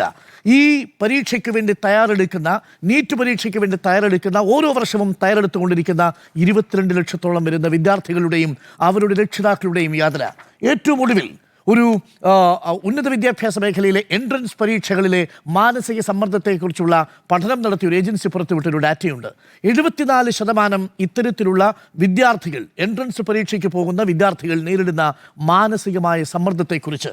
ഒരേ സമയം സാമ്പത്തികവും മാനസികവുമായ സമ്മർദ്ദം നേരിട്ട് വർഷങ്ങളോളം നീറ്റ് പരീക്ഷയ്ക്ക് തയ്യാറെടുത്തിരിക്കുന്ന കുഞ്ഞുങ്ങളാണ് ഇന്നിപ്പോൾ തെരുവിലേക്ക് ഇറങ്ങുന്നത്. അവർക്ക് വേണ്ടിയാണ് തെരുവിലേക്ക് ഈ വിദ്യാർത്ഥികൾ ഇറങ്ങുന്നത്. പ്രിയപ്പെട്ട പ്രേക്ഷകരെ, അവരുടെ എണ്ണം 22 ലക്ഷമാണ്. അവരുടെ രക്ഷിതാക്കളും അവരുടെ ബന്ധുക്കളും കൂട്ടി നോക്കിയാൽ ഒരു വലിയ പോപ്പുലേഷൻ വരും. അപ്പോൾ അവരെ മുഴുവൻ ബാധിക്കുന്ന ഒരു വിഷയമാണ് CJP ഏറ്റെടുത്തിരിക്കുന്നത്. നേരത്തെ പിയാസുൽ പറഞ്ഞൊരു കണക്കുണ്ട്, ഇന്ത്യയിലെ എൻട്രൻസ് കോച്ചിങ് സ്ഥാപനങ്ങളുടെ ബിസിനസിൻ്റെ കണക്ക്. ഞാനതൊന്ന് പരിശോധിക്കുകയായിരുന്നു. അതിൻ്റെ കണക്ക് ഏറ്റവും ഒടുവിൽ വന്നിരിക്കുന്നത് 58,000 കോടി രൂപ മുതൽ 1.25 ലക്ഷം കോടി രൂപ വരെയാണ് ഇന്ത്യയിലെ വിവിധ കോച്ചിങ് സെന്ററുകൾ ഒരു വർഷം നടത്തുന്ന എൻട്രൻസ് കോച്ചിങ്ങിൻ്റെ ടേൺ ഓവർ. എന്ന് വെച്ചാൽ ഒരു വിദ്യാർത്ഥി ഏകദേശം 2.5 ലക്ഷം 3 ലക്ഷം രൂപ ഒരു എൻട്രൻസ് കോച്ചിങ് സ്ഥാപനത്തിന് കൊടുക്കുന്നു. 80,000 മുതൽ 2.5 ലക്ഷം രൂപ വരെ ഒരു എൻട്രൻസ് കോച്ചിങ് സ്ഥാപനത്തിന് കൊടുക്കുന്നു. ഇത് റിപ്പീറ്റ് ചെയ്യുന്ന വിദ്യാർത്ഥിയാണെങ്കിൽ എത്ര വരുമെന്ന് ആലോചിച്ച് നോക്കൂ. 5 ലക്ഷം. 3 തവണ റിപ്പീറ്റ് ചെയ്യുന്ന കുട്ടിയാണെങ്കിൽ 7.5 ലക്ഷം. സാധാരണക്കാരായ കുഞ്ഞുങ്ങൾ ഇവിടെ എൻട്രൻസ് കോച്ചിങ് പരീക്ഷയ്ക്ക് വേണ്ടി തയ്യാറെടുക്കുന്നതിൻ്റെ സാമ്പത്തിക ബാധ്യതയാണ്. ഇത് കൂടാതെയാണ് ഞാൻ നിങ്ങളോട് സൂചിപ്പിച്ച ആ മാനസിക സമ്മർദ്ദം എന്ന് പറയുന്നത്. ഇതാണ് ഇവിടെ തകർക്കപ്പെട്ടത്. അതെങ്ങനെയാണ് തകർക്കപ്പെട്ടത്? ഇത് വിറ്റ് കാശാക്കാൻ വേണ്ടി നാഷണൽ ടെസ്റ്റിംഗ് ഏജൻസി എന്ന ഇതേ ധർമ്മേന്ദ്ര പ്രധാന്റെ വകുപ്പിന് കീഴിലുള്ള ഏജൻസി, ആ ഏജൻസിക്കുള്ളിൽ നടന്ന കറപ്ഷൻ പുറത്തു വരുന്നു. അറസ്റ്റ് ചെയ്യപ്പെട്ടവരേറെയും NTയുമായി ബന്ധപ്പെട്ടവരാണ്. ഉത്തരവാദിത്വം ഈ വിദ്യാഭ്യാസ മന്ത്രിക്കില്ലേ? ഏതൊരു ഉത്തരവാദിത്വവും വകുപ്പിലെ ഏതൊരു ഉത്തരവാദിത്വവും ഏറ്റെടുക്കേണ്ട വിദ്യാഭ്യാസ മന്ത്രി അതിനോട് മുഖം തിരിഞ്ഞു നിന്നപ്പോഴാണ് ചെറുപ്പക്കാർ പ്രതിഷേധത്തിനിറങ്ങിയത്. എന്താണ് ഈ ധർമ്മേന്ദ്ര പ്രധാൻ രാജിവെച്ചാലുള്ള പ്രശ്നം ചോദിക്കുന്നത് അണ്ണാ ഹസാരെയാണ്. ഇപ്പോൾ ഒരു കത്തയച്ചിരിക്കുന്നു. അണ്ണാ ഹസാരെ പ്രധാനമന്ത്രിക്ക് കത്തയച്ചിരിക്കുന്നു. ഒരു മന്ത്രിയുടെ രാജി നിങ്ങളുടെ മാനമൊട്ടും കുറയ്ക്കില്ല എന്നാണ് അണ്ണാ ഹസാരെ പറഞ്ഞിരിക്കുന്നത്. പക്ഷേ അപ്പോഴും ഉറച്ചു നിൽക്കുകയാണ് ധർമ്മേന്ദ്ര പ്രധാന്റെ രാജി ഞങ്ങളത് അംഗീകരിക്കില്ല. ആരോടുള്ള വെല്ലുവിളിയാണ്?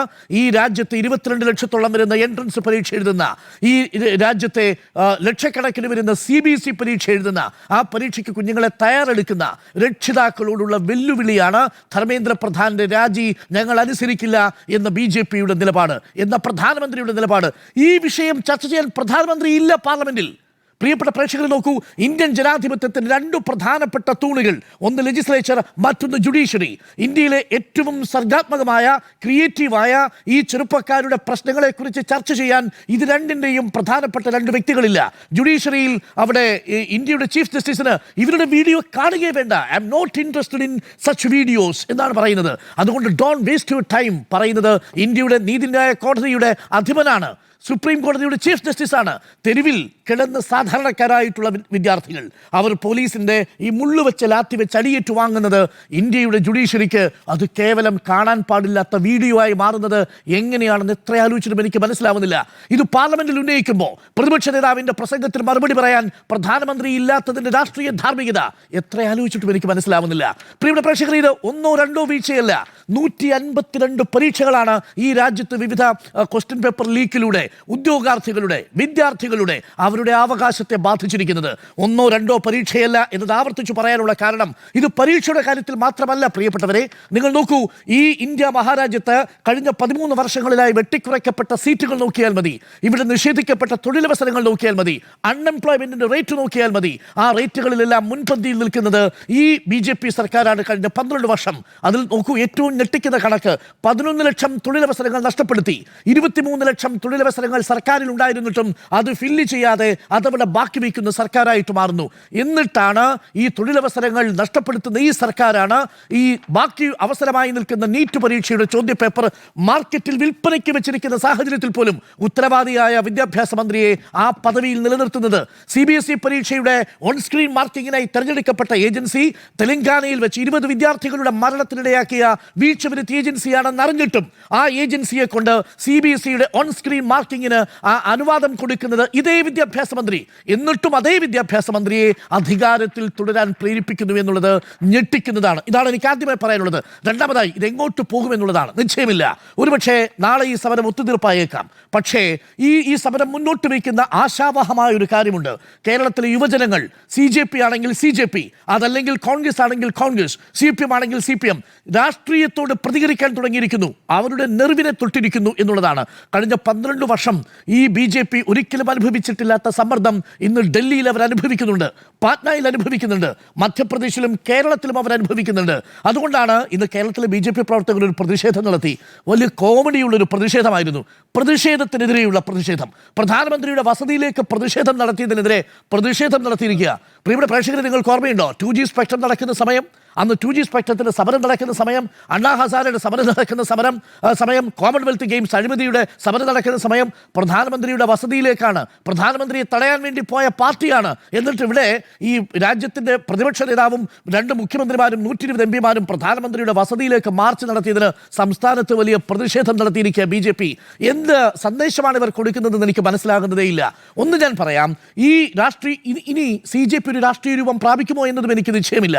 പക്ഷേ വരാൻ പോകുന്ന പഞ്ചാബ് തിരഞ്ഞെടുപ്പ് നിർണായകമാണ്. ഇത് കഴിഞ്ഞാൽ പാർലമെന്റിൽ കാത്തിരിപ്പുണ്ട് BJPയെ. എന്ത് അയോധ്യ ക്ഷേത്രത്തിലെ സംഭാവന കൊള്ള, ഒന്നിനു പിന്നാലെ ഒന്നായി BJPക്ക് ഓരോരോ വിഷയങ്ങളായി പ്രതിപക്ഷം മുന്നോട്ട് കൊണ്ടുവരാൻ പോവുകയാണ്. അതുകൊണ്ട് ഈ പ്ലാറ്റ്ഫോം യുവജനങ്ങൾക്ക് രാഷ്ട്രീയമായി സംഘടിക്കാനുള്ളൊരു അവസരം തുറന്നു നൽകിയിരിക്കുന്നു.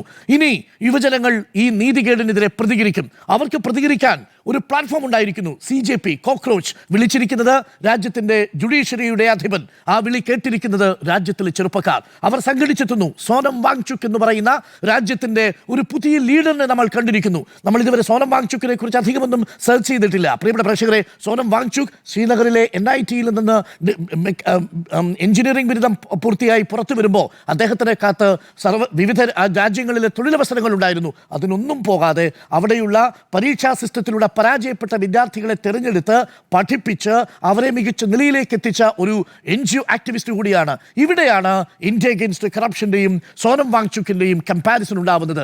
ആം ആദ്മി മൂവ്മെൻറ്റ് പിന്നീട് ഒരു രാഷ്ട്രീയ പരീക്ഷണമായി. അതെങ്ങനെയാണ് പരാജയപ്പെട്ടതെന്നും ഇപ്പോഴും ഒരു ചോദ്യചിഹ്നമായി നിൽക്കുന്നതെന്നും അറിയാം. പക്ഷേ ഒരു കാര്യം മാത്രം ഉറപ്പിച്ചു പറയാം, പഞ്ചാബിലെ ആം ആദ്മി പാർട്ടിയുടെ നേതാക്കളെ നിങ്ങൾക്ക് വിലക്കെടുക്കാൻ കഴിയുമായിരിക്കും. ആം ആദ്മി പാർട്ടിയെ നിങ്ങൾക്ക് ഒരു കഴമ്പുമില്ലാത്ത കേസിൻ്റെ കള്ളക്കേസിൻ്റെ പുറത്ത് അഴിയെണ്ണാൻ നിങ്ങൾ പ്രേരിപ്പിക്കുമായിരിക്കും. പക്ഷേ സോനം വാങ്ചുക്കിനെ പോലെ, അഭിജിത് ദീപ്കയെ പോലെ, ഇന്നിപ്പോൾ ഡൽഹിയിൽ ജന്തർ മന്ദിറിലേക്ക് ഒഴുകിയെത്തുന്ന പേരറിയാത്ത ചെറുപ്പക്കാരെ പോലെ നിരവധി ആളുകൾ പ്രതികരിക്കാൻ തയ്യാറായി വന്നുകൊണ്ടിരിക്കുകയാണ്. പ്രിയപ്പെട്ട പ്രേക്ഷകരെ, ഡൽഹി സർവകലാശാലയിലെ പല സീറ്റുകളും ഒഴിഞ്ഞു കിടക്കുകയാണ്. ഡൽഹി സർവകലാശാലയുടെ ക്വാളിറ്റി എന്തായിരുന്നു UPA ഭരണകാലത്ത്? NDA ഭരണകാലത്ത് ഡൽഹി സർവകലാശാലയിലെ പല കോളേജിലും പഠിക്കാൻ ആളില്ല. ഈ അവസ്ഥയിലാക്കിയതാരാ? BJP. 11 ലക്ഷം തൊഴിലവസരങ്ങൾ നഷ്ടപ്പെടുത്തിയതാരാ? BJP. ഇവിടെയുള്ള നീറ്റ് പരീക്ഷയുടെ ചോദ്യപേപ്പർ ചോരുന്നതിന് കാരണമാരാ? BJP. 152 പരീക്ഷയുടെ പേപ്പറുകൾ ചോദ്യപേപ്പറുകൾ ചോരുന്നതിന് കാരണമാരാ? BJP. ഇത് എന്നിട്ടും മന്ത്രി അവിടെ തുടരുന്നു എന്നതാണ് നമ്മളെ ആശങ്കപ്പെടുത്തുന്നത്. ഒരു രസകരമായ കാഴ്ച നമ്മൾ അവിടെ കണ്ടു. നേരത്തെ മാധു പറഞ്ഞതിന് തുടർച്ചയായിട്ട് അവിടെ ഈ സമരപ്പന്തലിൽ തളർന്നുറങ്ങുന്നവർക്ക് വീശിക്കൊടുത്തുകൊണ്ടിരിക്കുന്ന മനുഷ്യരെ ഇന്ന് അവിടെ നമ്മൾ കണ്ടു. ആരാ വീശിക്കൊടുക്കുന്നത്? ആർക്കും അറിയില്ല. ആ കിടക്കുന്നയാൾ ഇവരുടെ ബന്ധുവോ സുഹൃത്തോ ഒന്നുമല്ല. ഏതോ നാട്ടിൽ നിന്ന് ഏതോ ഭാഷ സംസാരിച്ചു വന്നയാൾ അവിടെ സമരം ചെയ്ത് തളർന്നുറങ്ങുകയാണ്. അവിടെ ഒരു വിദ്യാർത്ഥിയെ സഹവിദ്യാർത്ഥിക്ക്, കൂട്ടുകാരനല്ലാത്ത വിദ്യാർത്ഥിക്ക് ഇങ്ങനെ ഈ വിശറി കൊണ്ട് വീശിക്കൊടുക്കുന്നുണ്ട്. പേരറിയാത്ത മനുഷ്യർ ജന്തർ മന്ദർ എന്ന അഡ്രസ്സ് മാത്രം വെച്ച് സ്വിഗ്ഗിയിലും സൊമാറ്റോയിലും ഭക്ഷണം ഓർഡർ ചെയ്തെത്തിക്കുന്നുണ്ട്. കേരളത്തിൽ അങ്ങനെ പ്രതിപക്ഷം വളരുകയാണ്. അതാണ് ഞാൻ തുടക്കത്തിൽ സൂചിപ്പിച്ചത്. അത് പാർട്ടിക്കും അപ്പുറത്തേക്ക് വളരുന്ന പ്രതിപക്ഷമായി ഒരു രാഷ്ട്രീയമായി മാറുന്നു. അത് വലിയ ഒരു രീതിയിലുള്ള ഒരു ചലനമുണ്ടാക്കാം. ആസാം ഗണപരിഷത്ത് ഉണ്ടായത് ഓർമ്മിക്കുന്നുണ്ടല്ലോ. 1985 ആസാമിൽ ഇന്ത്യ അഗെയിൻസ്റ്റ് കറപ്ഷനിൽ നിന്ന് ആം ആദ്മി പാർട്ടി ഉണ്ടായതുപോലെ CJPയിൽ നിന്ന് ഒരുപക്ഷെ മറ്റൊരു രാഷ്ട്രീയ പാർട്ടി രൂപീകരിക്കപ്പെട്ടേക്കാം. ഇല്ലെങ്കിൽ പോലും ആ പ്ലാറ്റ്ഫോമിൽ എനിക്ക് വലിയ പ്രതീക്ഷയുണ്ട് എന്നുള്ളതാണ്. രാജ്യമെമ്പാടും അത് പടരുകയാണ് എന്നുള്ളതാണ് നമ്മൾ മുന്നിൽ കാണുന്നത്. അതുകൊണ്ട് സർക്കാരിന് എത്ര നാൾ പിടിച്ചു നിൽക്കാൻ കഴിയും എന്നതാണ് പ്രധാനപ്പെട്ട ചോദ്യം. ആന്റോ അഗസ്റ്റിൻ, രാജ്യവ്യാപകമായി സമരം പടരുകയാണോ? ഇന്ത്യയിലെ പ്രതിപക്ഷം ജനപക്ഷമായിരിക്കുന്നു എന്നുള്ളതാണ് എൻ്റെ ഏറ്റവും പ്രധാനപ്പെട്ട കാര്യം. ലോകത്തെ സംബന്ധിച്ചിടത്തോളം എന്താണ്, ഇന്ത്യയിലേക്ക് ഉറ്റുനോക്കുകയാണ്. ഇന്ത്യയിൽ എന്തോ വലിയ സംഭവം നടക്കുന്നു എന്നുള്ള രീതിയിലാണ് ലോകം ഇന്ത്യയെ ചുറ്റുനോക്കുന്നത് എന്നുള്ളതാണ്. ഈ കഴിഞ്ഞ 12 വർഷമായി നമ്മളിങ്ങനെ ഒരു സമരം കണ്ടിട്ടില്ല എന്നുള്ളതാണ്. അതിന് ഏറ്റവും പ്രധാനപ്പെട്ട കാര്യം നിങ്ങൾ നേരത്തെ പറഞ്ഞതുപോലെയാണ്. നമ്മുടെ മുൻ പ്രസിഡൻറ്റിനോട്, അബ്ദുൽ കലാമിനോട് ഒരു കുട്ടി ചോദിക്കുന്നുണ്ട്, what is the strength of India എന്ന് ചോദിക്കുന്ന സമയത്ത് അദ്ദേഹം പറയുന്നത് 600 മില്യൺ യുവാക്കളാണ് ഇന്ത്യയുടെ സ്ട്രെങ്ത് എന്ന് പറയുന്നത്. എന്ന് പറഞ്ഞാൽ 60 കോടി യുവാക്കളാണ് ഇന്ത്യയുടെ സ്ട്രെങ്ത് എന്നാണ് അന്ന് കലാം പറഞ്ഞത്. അതുതന്നെയാണ് ഇപ്പോൾ നമ്മൾ കാണുന്നത്. ആർക്കാണ് കൊണ്ടിരിക്കുന്നത്, ആർക്കാണ് പൊള്ളിയിരിക്കുന്നത്? ഇന്ത്യയിലെ വിദ്യാർത്ഥികൾക്കാണ്. എന്താണ് കാരണം? ഒരു ഡോക്ടറായ ഒരു വിദ്യാർത്ഥി വരുന്ന സമയത്ത് എത്ര കഠിനമായ പരീക്ഷണത്തിൽ കൂടെയാണ് അവർ വരുന്നതെന്നറിയോ? എത്ര കഠിനമായി അവർ പഠിച്ചാൽ മാത്രമാണത് അവർക്ക് വിജയിച്ച് കയറാൻ കഴിയുക എന്നുള്ളത് അറിയാലോ. അപ്പോൾ അത് മനസ്സിലാക്കേണ്ടത് ലക്ഷക്കണക്കിന് കുട്ടികളോട് മത്സരിച്ചിട്ട് വേണം ഒരു നീറ്റ് പരീക്ഷയിൽ ജയിക്കാൻ വേണ്ടി. ഒരാളോടോ രണ്ടാളോടോ മത്സരിച്ച് ജയിച്ചാൽ പോരാ, ലക്ഷക്കണക്കിന് കുട്ടികൾ മത്സരിച്ച് ജയിക്കുക. അപ്പോൾ അതിന് വേണ്ടിയിട്ട് എത്രയോ നാളത്തെ പ്രയത്നമാണ്. 8ാം ക്ലാസ് കഴിയുമ്പോഴത്തേക്ക് തന്നെ അവരോട് ചോദിക്കുകയാണ്, നിങ്ങൾക്ക് എന്താവാനാണ് ആഗ്രഹം? എനിക്ക് എഞ്ചിനീയർ ആകാനാണ് ആഗ്രഹം, എനിക്ക് ഡോക്ടറാകാനാണ് ആഗ്രഹം എന്ന് പറഞ്ഞ് 8ാം ക്ലാസ് തുടങ്ങി പ്രിപ്പയർ ചെയ്യുകയാണ്. ആ 8ാം ക്ലാസ് തുടങ്ങിയിട്ട് അവരെ നോട്ടമിട്ടിരിക്കുന്ന വലിയൊരു വിഭാഗം വേറെയുണ്ട്. അത് നേരത്തെ പറഞ്ഞതുപോലെ ഈ പറയുന്ന കോച്ചിങ് സെൻറ്ററുകളാണ്. അവർ നോട്ടമിട്ടിരിക്കുന്നു. 8ാം ക്ലാസ്സിൽ പഠിക്കുന്ന എത്ര പിള്ളേരാണ്? 9ാം ക്ലാസ്സിൽ പഠിക്കുന്നപ്പോഴത്താണ്. SLC കഴിയുമ്പോൾ എത്ര? SLC കഴിയുമ്പോഴത്തേക്ക് ആർക്ക് വേണം എന്നുള്ളത് കണ്ടെത്തി അവരവിടേക്ക് കൊണ്ടുപോകാനുള്ള എല്ലാ സംവിധാനങ്ങളും ഒരുക്കുകയാണ്. കോളേജുകളും സ്കൂളുകളിൽ ഭാഗം ഒരുക്കി കൊടുക്കുകയാണ്. അപ്പം അങ്ങനെ പഠിച്ച് പുറത്തേക്ക് വരിക എന്ന് പറയുന്നത് സാധാരണക്കാരെ കുട്ടിയെ കൊണ്ട് സംഭവിക്കുന്ന കാര്യമേ അല്ല. എങ്ങനെയാണ് ഒരു 2.5 ലക്ഷം രൂപ ഒരു മാസം, ഒരു വർഷം കൊടുക്കുക എന്ന് പറഞ്ഞാൽ ഏകദേശം 20,000 രൂപയ്ക്ക് മേലെ ഒരു മാസം കൊടുക്കണം. 20,000 രൂപയ്ക്ക് മാസം കൊടുത്ത് അവർ പഠിച്ച് ലക്ഷക്കണക്കിന് കുട്ടികളോട് മത്സരിച്ച് ജയിച്ച് റിസൾട്ട് കയ്യിൽ കിട്ടി, എനിക്കിതാ ഞാൻ MBBS പോകാൻ തീരുമാനിക്കുന്നു, ഞാൻ BDS പോകാൻ തീരുമാനിക്കുന്നു, അല്ലെങ്കിൽ ഞാൻ BMS പോകാൻ തീരുമാനിക്കുന്നു എന്ന് വിചാരിച്ചിരുന്ന കുട്ടികളോടാണ് പറയുന്നത്. അത് വന്നിരുന്നത് നല്ല ഉത്തരപേപ്പറല്ല, അത് ചോദ്യപേപ്പർ ഞങ്ങൾ തന്നെ തെറ്റിപ്പോയി, അത് ചോർന്നു പോയിരിക്കുന്നു, ആ ചോർന്ന ചോദ്യപേപ്പർ ഞങ്ങൾ മാറ്റി നാളെ വേറെ എക്സാം എഴുതാൻ പോവുകയാണ് എന്ന് പറയുമ്പോൾ അവർക്കുണ്ടാകുന്ന മാനസികാവസ്ഥയെക്കുറിച്ചിട്ട് ആർക്കെങ്കിലും ബോധ്യമുണ്ടോ? BJPക്ക് വല്ല ബോധമുണ്ടോ അതിനെക്കുറിച്ചിട്ട്? അങ്ങനെ ബോധം ഉണ്ടെങ്കിൽ പറയില്ലല്ലോ. അതായത് ഞങ്ങൾ മറ്റേ പരീക്ഷ മാറ്റി ഇപ്രാവശ്യത്തെ പരീക്ഷ വേറെയാക്കി, എന്താ പ്രശ്നം എന്നാണ് ചോദിക്കുന്നത്.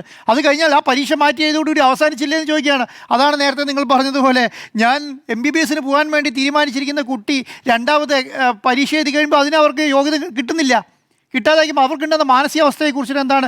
കഴിഞ്ഞ 5 വർഷം 95 പേരാണ് ജീവനൊടുക്കിയത് ഇന്ത്യയിൽ. ഈ പറയുന്ന ഈ പറയുന്ന നീറ്റ് എക്സാമുമായിട്ട് 5 വർഷം കൊണ്ട് 95 പേർ ജീവനൊടുക്കിയ ഒരു രാജ്യം ലോകത്തെവിടെ ഉണ്ടാവുമോ? പഠിക്കാൻ വേണ്ടിയിട്ടാണ്. പഠിക്കാൻ വേണ്ടിയിട്ടാണ്. ഈ അവർക്കുണ്ടാകുന്ന സ്വപ്നങ്ങളെ തച്ചുടച്ചത് കൊണ്ട് മാത്രം സംഭവിച്ചതാണ് 95 പേരുടെ മരണം എന്ന് പറയുന്നത്. അതെങ്ങനെയാണ് ഒരു സംവിധാനത്തിൽ കാണാതെ പറ്റാതിരിക്കുക, ഒരു രാഷ്ട്രീയ നേതൃത്വത്തിൽ കാണാൻ പറ്റാതിരിക്കുക എന്നുള്ളതാണ്. ഇപ്പോൾ തന്നെ ഞാൻ പറയുന്നത് ഇന്ത്യയിൽ പ്രതിപക്ഷം അല്ല കേട്ടോ സമരം നടത്തുന്നത്, ഇന്ത്യയിലെ ജനങ്ങളാണ്, വിദ്യാർത്ഥികളാണ്, അമ്മമാരും അച്ഛന്മാരും വിദ്യാർത്ഥികളും വന്ന് പോലീസുകളുടെ അടി നിന്ന് വാങ്ങുകയാണ്. എന്തിനാണ് ഇവർ അടി വാങ്ങുന്നത്? ഇവരെന്തെങ്കിലും കുറ്റം ചെയ്തിട്ടുണ്ടോ? ഈ അടി കൊള്ളുന്ന ആരെങ്കിലും എന്തെങ്കിലും കുറ്റം ചെയ്ത ആൾക്കാരാണോ? എന്തുകൊണ്ടാണ് പെട്ടെന്നറിയോ കേന്ദ്ര സർക്കാർ പെട്ടെന്നറിയോ ഒരു 50 വയസ്സിലുള്ള ആൾക്കാരുടെ മേലെയുള്ളവർ സമരം ചെയ്യുന്നതിൽ അവർ ഇഡിനെ പിടിപ്പിച്ചാനെ, ഇൻഡിവിജ്വലി നോക്കിയാനെ. ഇത് പറയുന്നത് 20 വയസ്സോ 25 വയസ്സോ കുട്ടികളെ എന്ത് ഇഡിനെ പിടിപ്പിക്കാനാ? 16 വയസ്സുള്ളവരെ ഇങ്ങോട്ട് ആക്സിഡൻറ്റ് പിടിക്കാൻ പറ്റുമോ?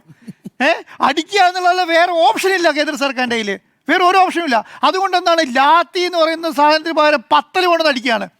ലാത്തി വെച്ച് അടിച്ചാൽ പറ്റില്ല എന്നുള്ളതുകൊണ്ട് അത് മനസ്സിലാക്കാൻ ഇന്ത്യയിലെ ജനങ്ങൾക്ക് നല്ല ബോധ്യമുണ്ട് കേട്ടോ. എല്ലാ കാലത്തും കേന്ദ്ര സർക്കാർ അധികാരത്തിൽ നിന്ന് താഴെ ഇറക്കിയത് സൗത്ത് ഇന്ത്യ അല്ല, നോർത്ത് ഇന്ത്യയാണ്. എല്ലാ കാലത്തും യുപിയും പിന്നെ MP ഒക്കെ മധ്യപ്രദേശും ഉത്തർപ്രദേശൊക്കെയാണ്. കാരണം അവിടുത്തെയുള്ള ആൾക്കാരാണ് നേരെ അങ്ങോട്ട് വരിക. പഞ്ചാബിൽ നിന്നൊക്കെയാണ് നേരെ ആൾക്കാർ വരിക. പഞ്ചാബിലത്തെ ആൾക്കാർക്ക് ഡൽഹിക്ക് വരാൻ തീരുമാനിച്ചു ഒരു രക്ഷയുണ്ടാവത്തില്ല. കാരണം അവരുടെ കയ്യിൽ കിട്ടുന്നിടത്ത് ഡൽഹിക്ക് വരും. അത് മനസ്സിലാക്കുന്ന ആളാരാണ്? മനസ്സിലാക്കുന്ന കേന്ദ്ര സർക്കാരാണ്. കേന്ദ്ര സർക്കാർ നല്ല ധാരണയുണ്ട്. അതുകൊണ്ടാണല്ലോ ഇന്നലെ ഇല്ലാത്ത ചർച്ച ആദ്യം അവഗണിക്കാമെന്ന് വിചാരിച്ചിരിക്കുന്നു. അവഗണിച്ചാൽ ഇത് അവസാനിക്കും എന്ന് വിചാരിച്ചു. അവഗണിക്കുകയും അത് അവസാനിച്ചു എന്ന് ഇവർ വിചാരിക്കുകയും ചെയ്തു. പക്ഷേ പൊടുന്നനെ ജനങ്ങൾക്ക് കാര്യം മനസ്സിലായി. കാരണം ഇത് അവസാനിച്ചാൽ രാജ്യം ഇതുപോലെ ഒരു സംവിധാനത്തെ നേരിടാൻ ഇനി ആരും ഉണ്ടാകില്ല എന്നുള്ളത് ആർക്ക് മനസ്സിലായി? വിദ്യാർത്ഥികൾക്ക് മനസ്സിലായി എന്നുള്ളതാണ്. ഞാൻ നേരത്തെ നിങ്ങൾ പറഞ്ഞത് അതിശയത്തോടു കൂടിയാണ് കേൾക്കുന്നത്. എന്താണ് സംഭവം? അവിടെ കിടക്കുന്ന ആൾക്കാർ പട്ടിണി കിടക്കാൻ പാടില്ല, ഭക്ഷണമില്ലാതെ തിരിച്ചു പോകരുത് എന്ന് വിചാരിച്ചിട്ട് വെറുതെ ഓൺലൈനിൽ കയറി പൈസ കൊടുത്ത് ഓർഡർ ചെയ്തിട്ട് ആർക്കെങ്കിലും കൊണ്ട് കൊടുക്കാൻ പറയുകയാണ്. അവിടെ ഭക്ഷണം കഴിക്കാൻ പറ്റാത്ത ആർക്കെങ്കിലും കൊടുക്കാൻ പറഞ്ഞിട്ട് ആയിരക്കണക്കിന് ഓർഡറുകൾ വരികയാണ്. ഫുഡില്ല, ഇനി ആരും ഫുഡ് ഓർഡർ ചെയ്യുന്ന ഒരു സമരം നടത്തുന്ന സംവിധാനം പറയുക എന്നുള്ളത്. എവിടെയാണ്? ഡൽഹിയിൽ. ഏത് ഡൽഹിയിൽ? BJP ഭരിക്കുന്ന ഡൽഹിയിൽ. എങ്ങനെ അത് എല്ലാ കവചങ്ങളും ഒരുക്കി അത് പ്രൊട്ടക്റ്റ് ചെയ്ത് 12 വർഷം നിന്ന ഡൽഹിയിലാണ് ഞാൻ പറയുന്നത്. ഒരു സമരം നമ്മൾ കണ്ടില്ലല്ലോ, ഒരു സമരം നമ്മൾ കണ്ടോ? അപ്പോൾ ആ സ്ഥലത്തേക്ക് ഇത്രയും വലിയൊരു സംവിധാനം വരിക എന്ന് പറഞ്ഞിട്ടുണ്ടെങ്കിൽ ഞാൻ വിചാരിക്കുന്നത് പല സ്ഥലങ്ങളിലും പല സംസ്ഥാനങ്ങളിലും വിദ്യാർത്ഥികൾ ഓൾറെഡി ഡൽഹിക്ക് പുറപ്പെട്ട് കഴിഞ്ഞു കേട്ടോ. പല സ്ഥലങ്ങളിലും ആരെ എന്താണെന്നതില്ല. കാരണം ഇതിൽ വികാരം കണ്ട്, കാരണം ഇതിൻ്റെയൊക്കെ ഭാഗവാക്കായ ആൾക്കാരാണ്. എത്ര വർഷത്തെ ഭാഗവാക്കായ ആൾക്കാർ? കഴിഞ്ഞ 12 വർഷമായി. നമ്മൾ വിചാരിക്കുന്നത് ഈ വർഷത്തെ 22 ലക്ഷം കുട്ടികളെ മാത്രമാണോ? അല്ല. കാരണം എന്താണ്? ഇതിനു മുൻപ് നീറ്റിൻ്റെ ഭാഗമായിട്ട് 19% നീറ്റ് എഴുതിയ 19% ആൾക്കാർ അവരെ സ്വപ്നം യാഥാർത്ഥ്യമാക്കാൻ കഴിയാതെ പുറത്ത് നിന്ന് നിൽക്കുകയാണ്. എത്ര ആൾക്കാരെ ബാധിച്ചിട്ടുണ്ടാവുക? 1-2 ആൾക്കാരെയാണോ? ഇവരാണ്. കാരണം ഇവർ മൈൻഡ് സെറ്റ് വെച്ച് പഠിച്ചു വന്ന സംവിധാനത്തിൽ അവർക്ക് എത്തിപ്പെടാൻ കഴിയാത്തതോടുകൂടി അവർക്ക് വിദ്യാഭ്യാസം ഇല്ലാതായി, അവർക്ക് അവരുടെ ജോലി ഇല്ലാതായി, അവർക്ക് ജോലി നേടാനുള്ള സംവിധാനം അവർക്ക് കിട്ടാതായി. അപ്പോൾ ഇതാണ് ഈ അഭ്യസ്തവിദ്യരായും ജോലിരഹിതരായും യുവാക്കൾ ഇന്ത്യയിൽ വരിക എന്നുള്ളതാണ്. ഇപ്പം നേരത്തെ അരുൺ സാർ പറഞ്ഞല്ലോ 65% 35 വയസ്സിൽ താഴെയുള്ള ആൾക്കാരാണ് എന്ന് പറയുമല്ലോ. 65% എന്ന് പറഞ്ഞാൽ ഏകദേശം 90 കോടി ജനങ്ങളോട് വരും. 85 കോടി ജനങ്ങളോട് വരുമല്ലോ. 65% എന്ന് പറഞ്ഞാൽ 85 കോടി ജനങ്ങൾക്ക് ഇന്ത്യയിൽ ജോലിയുണ്ടോ? ഒന്ന് നോക്കിയേ. അതിനെന്തെങ്കിലും സംവിധാനം ഒരുക്കുന്നുണ്ടോ? എന്നിട്ടാണ് പറയുന്നത് 1.5 ലക്ഷം കോടി 1.25 ലക്ഷം കോടി രൂപ ടേൺ ഓവറിലേക്ക് ഈ പറഞ്ഞ കോച്ചിങ് സെൻ്ററുകൾക്ക് പണം ഉണ്ടാക്കാൻ വേണ്ടി സംവിധാനം ഉണ്ടാക്കി കൊടുക്കുകയാണ് അല്ലേ? അപ്പോൾ 1.5 ലക്ഷം കോടി എന്ന് പറഞ്ഞാൽ എന്താണ്? ഇന്ത്യയിലെ ടോട്ടൽ ബഡ്ജറ്റിൻ്റെ വിദ്യാഭ്യാസം നീക്കിയിരിപ്പ് ഇത്രയില്ലാന്ന്.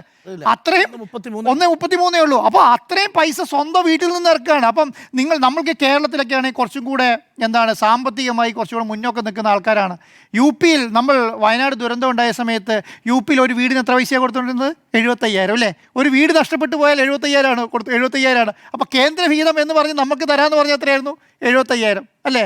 ആ 75,000 ഇവിടെ ഇന്ത്യയിൽ എന്തിനാണ്? ഇവിടുത്തെ പശുത്തൊഴുത്ത് പണിയാൻ പറ്റത്തില്ല, ഇവിടുത്തെ കോഴിക്കോട് പണിയാൻ പറ്റത്തില്ല എന്ന് പറഞ്ഞിട്ട് നമുക്കെന്താണ് കേരളത്തിൽ വീട് പണിയാൻ വേണ്ടിയിട്ട് 25 ലക്ഷം 30 ലക്ഷം കൊടുക്കുന്ന സംവിധാനത്തിലേക്ക് കേരളം വളർന്നു. ഈ 75,000 കൊടുക്കുന്ന സ്ഥലത്തു നിന്നാണ് കേട്ടോ 2.5 ലക്ഷം 2.25 ലക്ഷം 3 ലക്ഷം കൊടുത്തൊരു വിദ്യാർത്ഥികൾ പഠിക്കുന്നത്. ഒരു വീടുണ്ടാക്കാൻ കേന്ദ്ര സർക്കാർ 75,000 കൊടുക്കുന്ന സ്ഥലത്ത് 3 ലക്ഷം കൊടുത്ത് വിദ്യാർത്ഥികൾ പഠിക്കുക. അപ്പോൾ ഈ ഇന്ത്യയിൽ ഒരു സാധാരണക്കാരായ കുട്ടി, ഒരു ഗവൺമെൻറ് സ്കൂളിൽ പഠിച്ച ഒരു സ്കൂളിൽ പഠിച്ചിട്ടുള്ള ഒരു കുട്ടിക്ക് ഈ കോച്ചിങ് കിട്ടിയില്ലേ? എങ്ങനെയാണ് ഈ നീറ്റ് എഴുതി എക്സാം എഴുതി മുന്നോട്ട് വരാൻ പറ്റുക? കാരണം 2 സൈഡിലും അധ്യാപകരിരുന്ന് 2-2.5 വർഷം പഠിപ്പിച്ച് ഇവരെ എക്സാമിന് വിടുന്നത് കുട്ടിക്കും ഈ പണമില്ലാതെ ഒരു ഗവൺമെൻറ് സ്കൂളിൽ പഠിച്ച ഒരു കുട്ടിക്കും തമ്മിലുള്ള കമ്പാരിസൺ എന്താണ്? ഏത് രീതി അതിനെന്തെങ്കിലും പിന്നെ എന്താണ് പിന്നെ നമ്മൾ മൈനോറിറ്റിക്ക് കൊടുക്കുന്ന പോലെ എന്തെങ്കിലും സംവരണം കൊടുക്കുന്നുണ്ടോ? ഒരു സംവരണം കൊടുക്കുന്നില്ലല്ലോ. നീറ്റിന് എന്തെങ്കിലും സംവരണം നമ്മൾ കണ്ടോ? അപ്പോൾ ഇതൊക്കെ മനസ്സിലാക്കി മുന്നോട്ട് പോകാൻ കേന്ദ്ര സർക്കാരിന് കഴിയണ്ടായിരുന്നു. അപ്പോൾ ഇതിൽ ബാധിച്ച ആൾക്കാർ കോടിക്കണക്കിനാണ്. ഇന്ത്യയിൽ കോടിക്കണക്കിന് ബാധിച്ച ആൾക്കാർ, ഒരു 30% ഈ നീറ്റുമായി ബന്ധപ്പെട്ട് കഴിഞ്ഞ 12 വർഷത്തിനുള്ളിൽ ബാധിച്ച ആൾക്കാരായിരിക്കും ഉണ്ടാകുക. അവർ 30% ഒരു പ്രതിനിധിയെങ്കിലും ഈ സമരത്തിൻ്റെ ഭാഗമായി ഓൺലൈനിലോ ഡിജിറ്റലിലോ സമരപ്പന്തലിലോ എത്തിയിട്ടുണ്ടാവും. ഏതെങ്കിലും രീതിയിൽ സഹായിക്കുന്ന രീതിയിൽ മാറിയിരിക്കുക. പല നേതാക്കന്മാർ ഇപ്പം ഈ RSSൻ്റെയും BJPൻ്റെയൊക്കെ മക്കൾ ഇതിന് ഭാഗമായി കഴിഞ്ഞിട്ട് സ്വന്തം വീട്ടിൽ പ്രശ്നമാകുമ്പോഴാണല്ലോ ഇത് നന്നായി കൊള്ളുക. അപ്പോൾ ഇവർക്കിത് നീറ്റ് എഴുതാൻ പറ്റിയിട്ടില്ല. അപ്പോൾ അവർ മാനസികമായിട്ട് എന്താണ്, ഇത് ഇങ്ങനെയൊന്നും ശരിയല്ല, ഇദ്ദേഹം രാജിവെക്കണമെന്ന് പറഞ്ഞു തുടങ്ങി. അത് മനസ്സിലാക്കിയിട്ടുണ്ട് BJP. പിടിച്ചുകൊണ്ടുപോയ പോലീസ് ഉദ്യോഗസ്ഥൻ പറഞ്ഞു എന്ന് രാഹുൽ ഗാന്ധി ഇന്ന് പറയുന്നുണ്ട്. ഈ സർക്കാർ താഴെ ഇറങ്ങണമെന്ന് എന്നോട് ചെവിയിൽ പറഞ്ഞു. പക്ഷെ ഇപ്പോൾ JP നഡ്ഡയുടെ വാർത്താ സമ്മേളനത്തിൽ ഒരു ഒത്തുതീർപ്പുമില്ല. പഴയ കോൺഗ്രസ് കാലത്തെ എന്താണ് പരീക്ഷകളുടെ ക്രമക്കേടുകളുടെ എണ്ണം പറയുന്നു. രാഷ്ട്രീയ പ്രതിരോധം. അപ്പോൾ രാജ്യ സമരമായി മാറിയോ എന്നുള്ളതാണ് ചോദ്യം. 5 പേരുടെയും ഉത്തരം യെസ് എന്നാണ്.